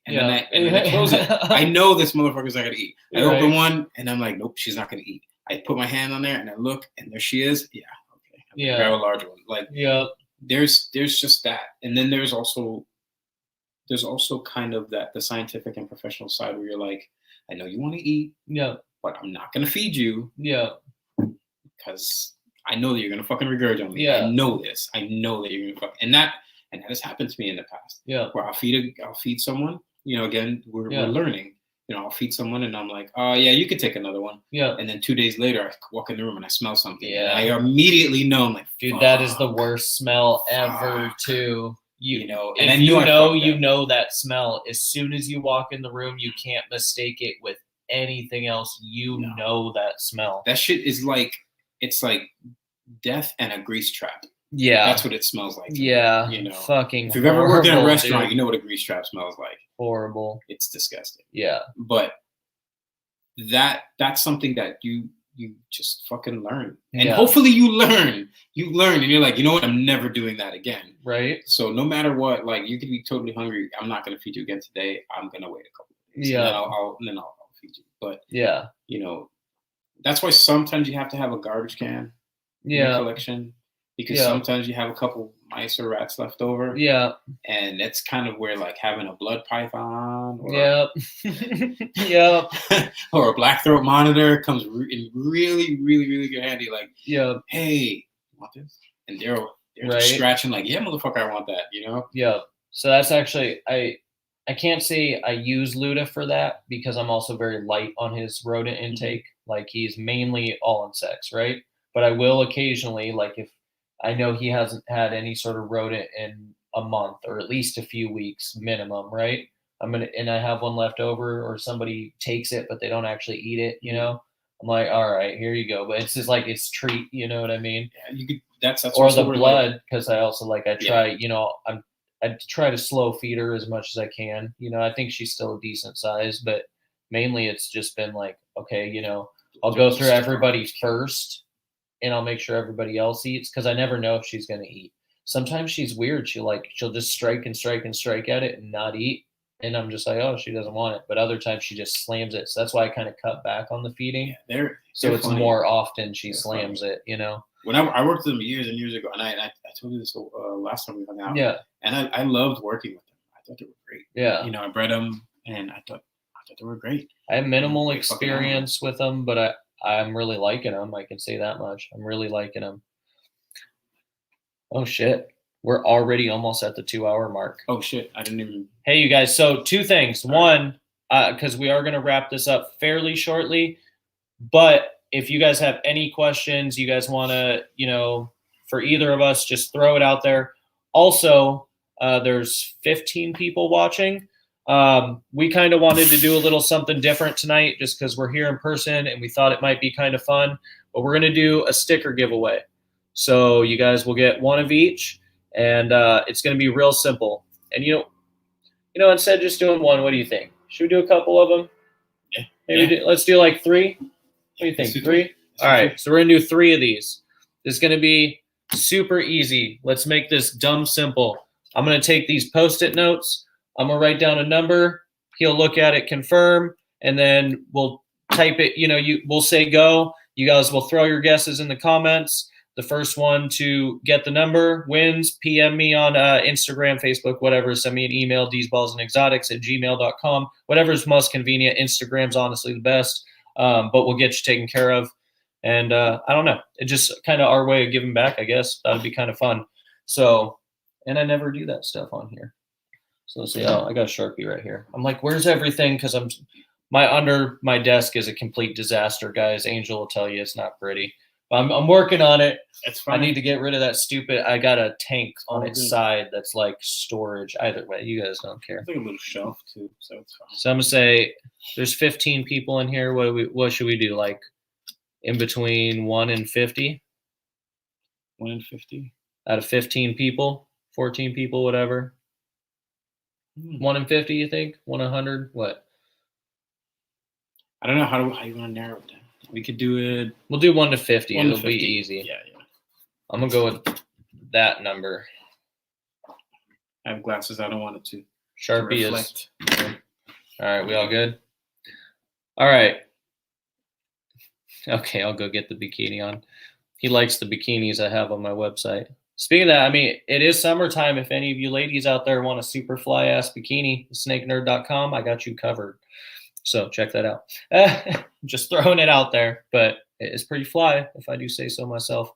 All right, you guys. So throw it out there. Any number between 1 and 50. First one to get it wins. And go ahead and start now. Kind of curious who gets this. Oh, damn, they're flying already. I like that answer, but that's not the one.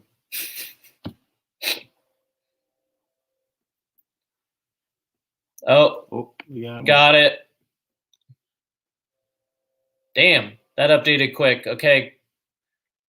Call me out if I'm wrong. I'm checking back through in the comments, but that was it. And just so proof. There it is. 33. Boom. All right, Josh, you already know how to get a hold of me. Let's just do this again. Here, let me cross out 33. You should do the next one. There you go. Boom. Congrats, man. Let's just do these back to back. Let's get it. I'm going to type something in the middle, though, so that way.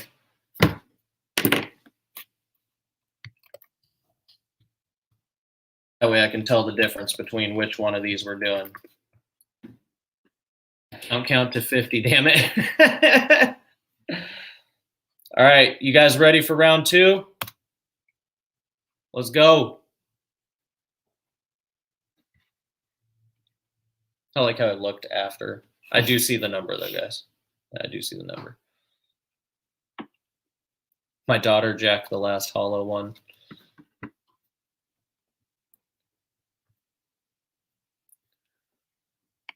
Think we got a tiny bit of leg, but we'll get caught up, guys. Don't worry. Ooh, close. Oh, no. Don't see it yet. It's going to all pop up at once, and I'm going to lose my place.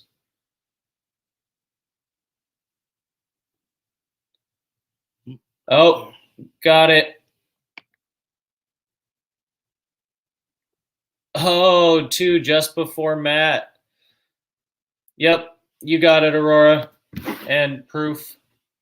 We cross out the 33. There's 27. Here, you want to do the last one too? Boom. Hell yeah, congrats.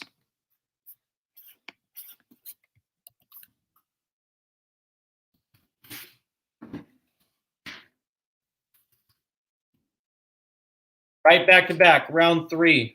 Let's do it. You were so close, Matt. This is actually kind of fun. Yeah, I was gonna say maybe we should do I 100 like next time. Yeah. Should have went with 100.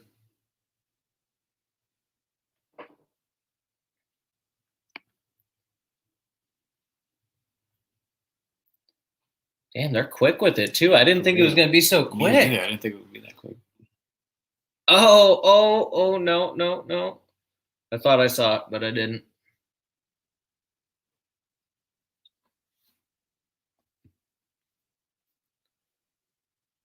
Like glued to the screen for the first time versus looking sideways. Hopefully you guys got my good side. You keep like just missing it. I know, right? Like warmer. Oh wait, you're way off.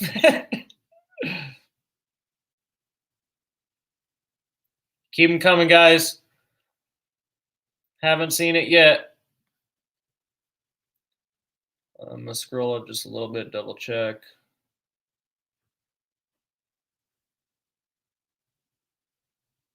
No.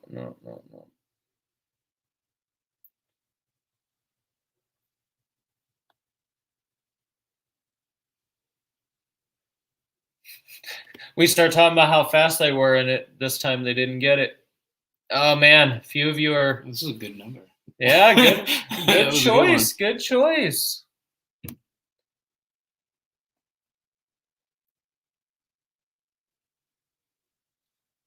Damn, you guys are so close. So close. Ooh, tricky one. Oh, got him. Eric, congrats, bro. That's all you. Awesome. All right, let me make sure. I'm going to write this down real quick, although I know everybody, but just so I don't. It was Josh, Aurora, and Eric. Ooh. I totally did not just misspell your name, Aurora. That didn't happen. All right, I got you guys down. Just shoot me a message. We'll get you taken care of. That was cool. Yeah, the fat guy finally won something. Dude, I love your enthusiasm, man. No, that was fun. Thanks for participating, guys. Hopefully you guys like that, but I don't know. I thought it'd be pretty fun to do. Let me know, though, if you guys have any wrap-up questions, and I actually have a wrap-up question for you because I'm curious. I asked the same thing to Shane when I had him here on the live stream, and obviously he sees the animals quite a bit more, but if you had to pick a favorite animal in my collection, what would it be? Oh, I don't even have to hesitate. It's probably we were looking at it earlier. The blackhead, orange ghost, red gene. Oh, the all gene girl? Yeah, the all gene Okay, girl. So blackhead, pastel, red gene, orange ghost. She's fucking incredible. And also I kind of just like the blackhead red gene. Yeah, it's really cool looking. But that's a good choice, man. But that's definitely, a good choice. it's and by no means do I hate pastel. Obviously, I have pastel all Yeah, over yeah. my collection. But orange ghost, blackhead red gene. Yeah, I think that shit is cool. Yeah. No, for sure. And having that in the collection, there's just so much power in that red gene. I just don't think it's yeah. Dude, I honestly never understood it until cool. I hatched them, and then I was like, "Whoa, this is a huge difference," Because you see these That's pictures, a great choice. There's not a lot of like explanation, like definitive explanation when you see pictures of these animals. Even when you see videos, they're like, "Oh, you see this here, you see that." I'm like, "No, I don't. I'm not in the room with you. Like, it's hard. I kind of see it. I can kind of get it." And again, this is why we need reptile shows. So you can come and see the shit in fucking person, because you can take 100 pictures of that animal. You're never gonna see what I see. What I saw today, you're not gonna see this unless you're standing in front of it. And I have a shit ton of animals that I've taken pictures of, and I can't. And I hate the fact that you can't see what I see. Yeah. Like the father of the one from today, he's a pastel super vanilla. Yeah. He's a pastel super vanilla orange dream. That fucking animal, I want to like push it through the screen so you can hold it. Like, here, check this shit out. There's so many animals that I'm sure we're looking at pictures of every single day, and we are not getting the full view. Yeah. We are not getting all of what that animal can give. Yeah. And that's why, like I said, when I opened that box, I was like, holy shit, this animal's fucking incredible. Yeah. There's nothing better than seeing that shit up close. Hell yeah. That's awesome. That's a good choice too. That is 100% my choice. There's no hesitation. As soon as you said it, I was like, oh no. That's the way. See, I love that question though, because I see them all the time, so it's good to get a fresh perspective. But there's funny because I know everybody's answer is going to be different, but it just, I don't know, it makes me almost appreciate them more too, because like I said, I see them every day. It's not that I don't appreciate them, but like, you know what I mean. You get used to your collection, right? Else is like a very strong. If I can put them all in the second, are all of the colubrids that you have, because those Halloween Pueblans are fucking awesome. Again, I'm an old school person. I like. Yeah. I remember when Halloween Pueblans didn't even look like that. Yeah. Like, they were, oh, it was Halloween, really? Sure, I'll buy it. Like, that's the thing. You have the lavender cow king. Yeah, it's fucking incredible. Thank you, man. That's another thing. That's another layer of this hobby. That's great, because you can have 300 ball pythons and one fucking lavender cow king, and you're gonna be like, look at this motherfucker. Look at this, the albino hognose, like, there's an albino albino ball python, albino boa constrictor, albino hognose. They all look different. Yep, all different. But they're all fucking cool. Yeah. You know, and I know albino doesn't get a lot of love like it used to. Obviously, it's like the first fucking morph ever. I'll be honest, it depends on the species for me, man. Mm-hmm. Like certain albinos, I fucking love them, and other albinos, I'm like, albino Sonoran gopher snakes are to me albino Sonoran gopher snakes are like hands on the most incredible albinos I've ever seen. When you see them up close, the lavenders, those purples, the oranges, the yellows, like they are fucking incredible. Like anything in that gopher snake, bull snake area, anything that's like an albino in that is just incredible. The one that did it for me was the green Annie. Yeah, albino green Annie. Those are really cool. Megan has a beautiful, beautiful animal there for sure. Yo, what's up, Calvin? And of course, way to be late, homie. And of course, you're looking at different. I'm just messing with you. You're also looking at different types of albino. Yeah. You know, so there's that as well. Exactly too. You're like, you know, you got your T-pos and your T-neg and because everything. I work with African house snakes. We were talking about that earlier. Yeah, yeah. And I have your regular T-negative house snakes. Yeah. But I've seen T-positives before, but now I'm seeing them available in the States. I've never seen them available before. So I'm kind of looking at those, and then I see now there's hypo versions, and they do have a snow, with house snakes, and there's like this intense. I think it's called a Kenyan red.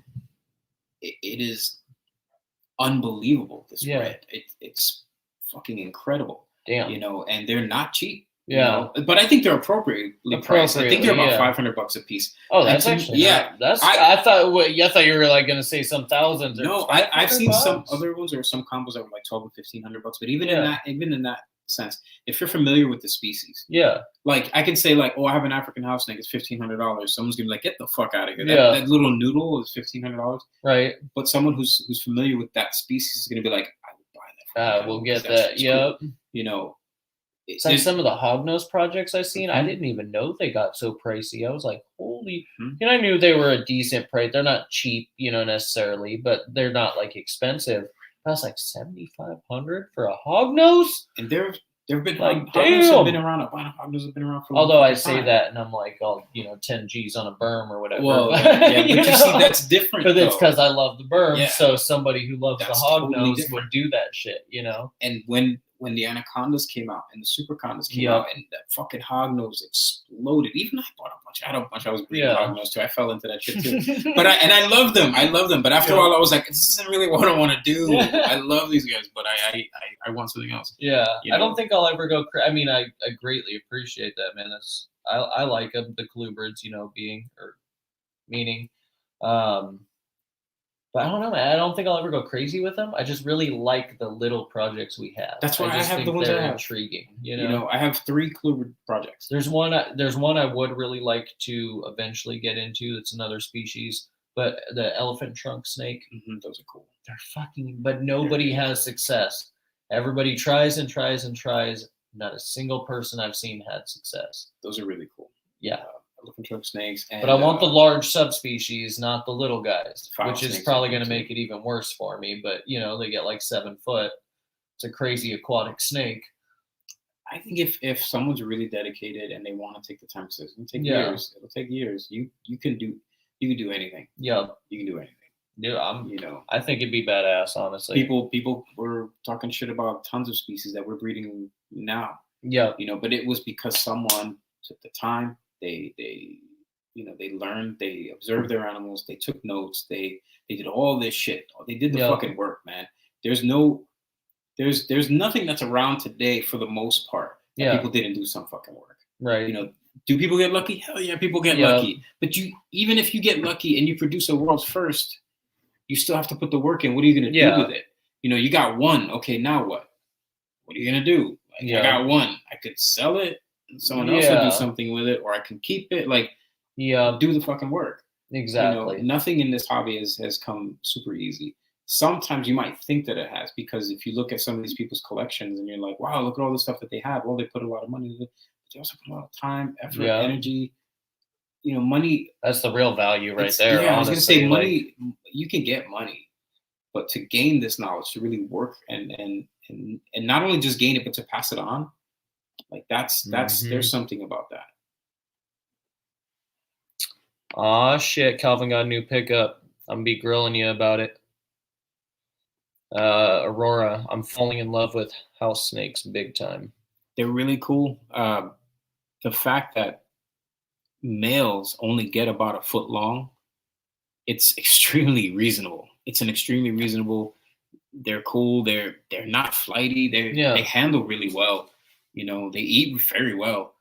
I have a female. She's about 3 foot though. Like females get much bigger than males. It's still super manageable, but it's still manageable. Yeah. It's the size of a children's python. Yeah, it's super manageable. You know, and she is no problem eating. she's a little thumb biter, but they're great. And there's different kinds. There's different kinds you can get. There's even the Aurora house snake. You know, the Aurora house snake is gorgeous. If you've never seen it, look it up. Oh, you know she's about to go scoop that shit up now. Aurora house snake. It's a beautiful species of house snake. Speaking of pickups, picked up a Cypress het pied female. Good score, Calvin. That's a good one. That's a good girl to raise up, bro. What's up? What's up? And Eric, you mind if I ask what you got? I'm always curious with berm pickups for sure. I mean, I love all pickups. I just want to know what you guys get because, I don't know. It's fun to know.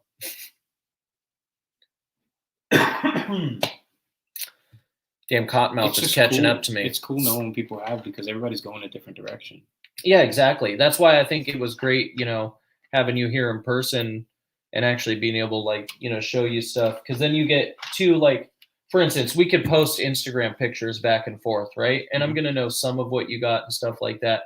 But you don't see the whole picture. You don't see, you know what I mean? But, like, having you here, I feel like you can see my whole picture of my plan and where I'm going. And there's stuff that I haven't posted either. Like, yeah, exactly. I just don't post everything because, again, not all of them take good pictures. Yeah, so exactly. Posting it, you know, and I want to, you know, I try. Yeah. But even in the tub, as soon as you open the tub, like some of them just darting around. Yeah. And then it's like, ugh. Or I'll notice, like, I'll post certain animals a bunch, but other animals I'll post like once and then I won't post them for 6 months or, you know, even longer sometimes I've noticed. And I'm like, oh, damn. Oh, yeah, by the way, I have this animal, you know. And that whole, like, it's not even purposeful. It's just like they don't take the best pictures or whatever. And like the whole Instagram posting thing is fucking hilarious to me because it's like, okay, I posted the snake.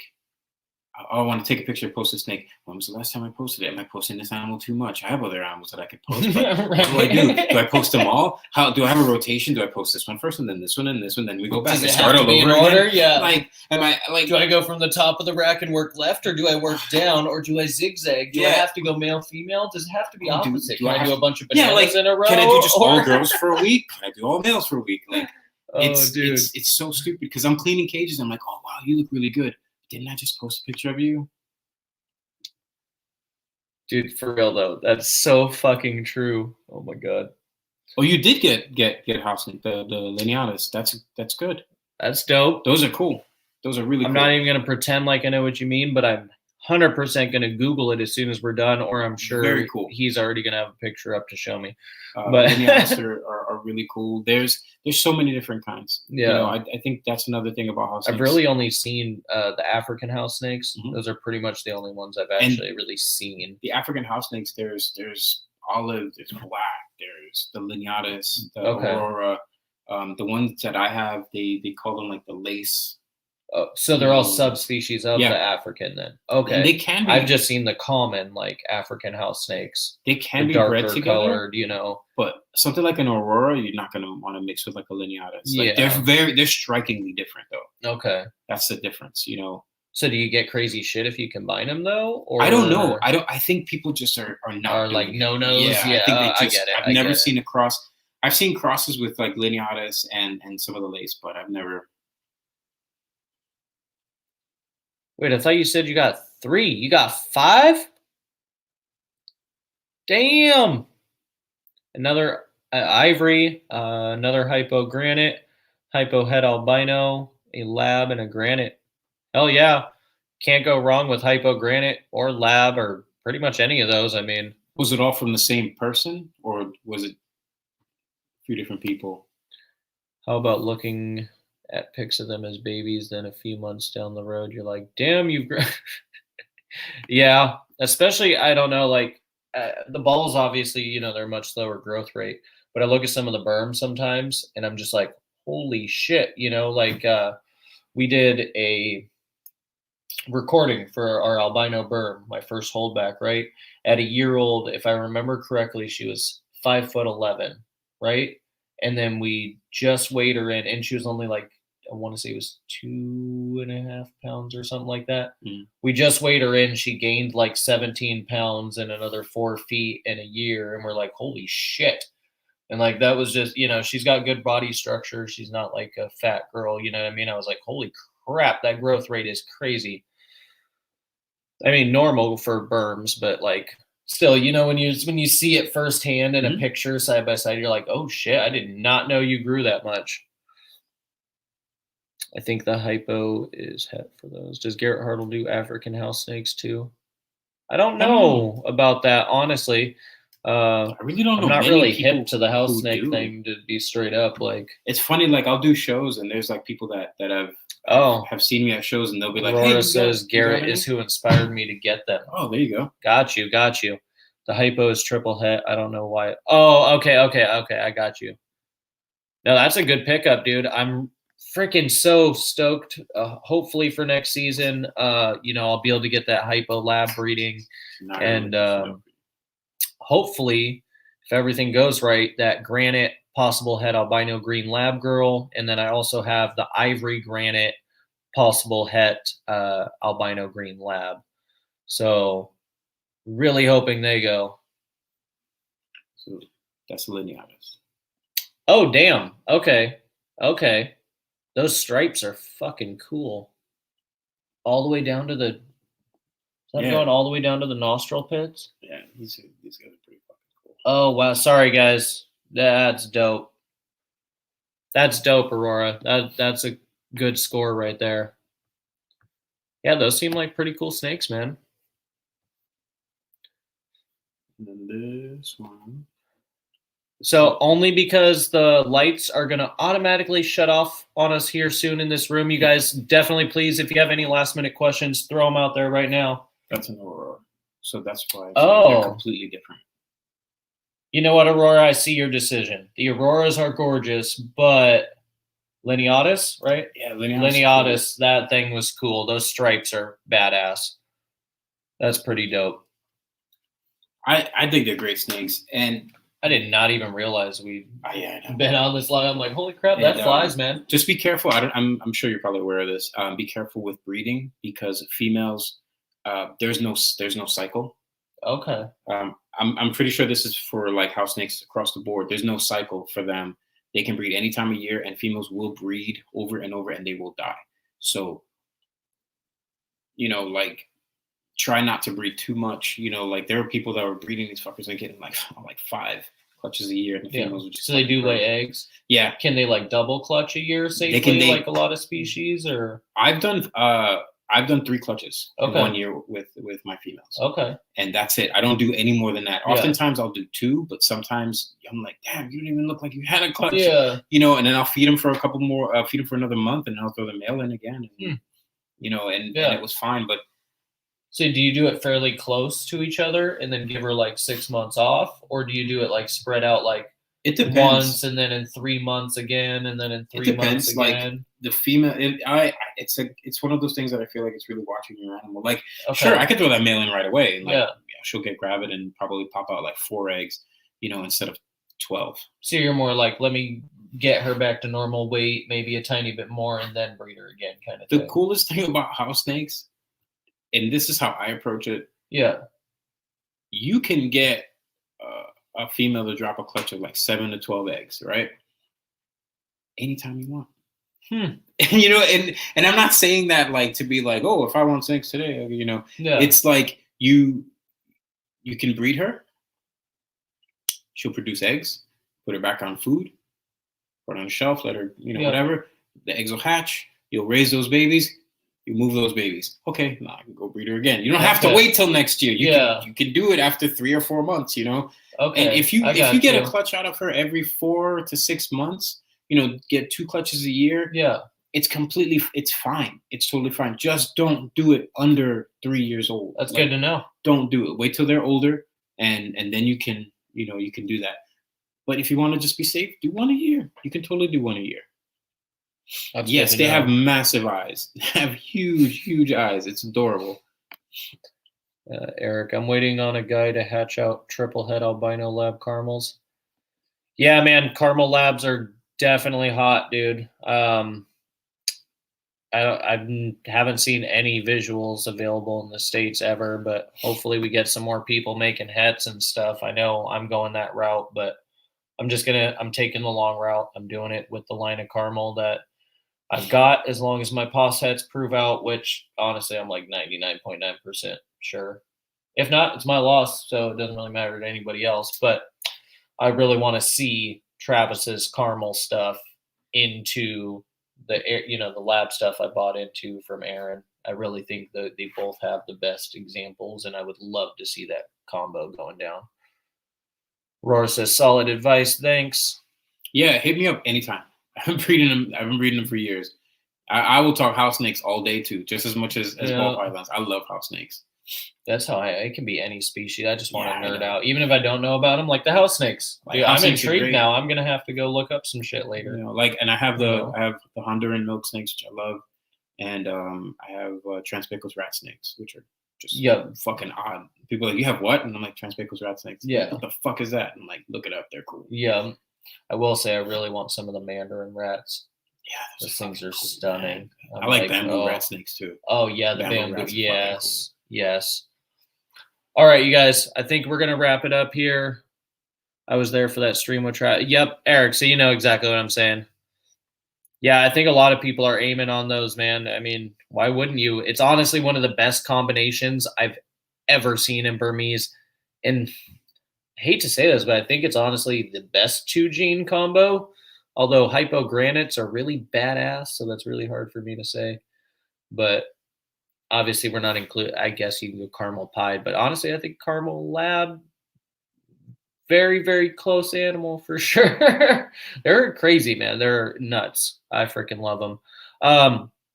Do me a favor though, guys, go down below, smash that like button if you haven't already, please. It definitely helps us with the algorithm. You could smash the thumbs down too if you didn't like hearing us rant this whole time. I really don't care. It just lets me know whether you guys are liking this content, not liking this content. Speaking of that, drop a comment down below after this stream. It also really does help us with the YouTube algorithm. And if you guys aren't already, smash that subscribe button, hit the bell next to it so you get notified when we upload more content. And go check out thesnakenerd.com in case you want to check out any of our social media, available snakes, merch, anything like that, as well as all of Angel's information is in the description down below. So go show him some love, please, for coming over, hanging out, bullshitting with us, doing a round 2, man. I'm enjoying hanging out with you more so lately and getting you on here for round 2. Yeah, it's just fun. So, just chopping it up. You have anything to say to everybody before we head on out of here?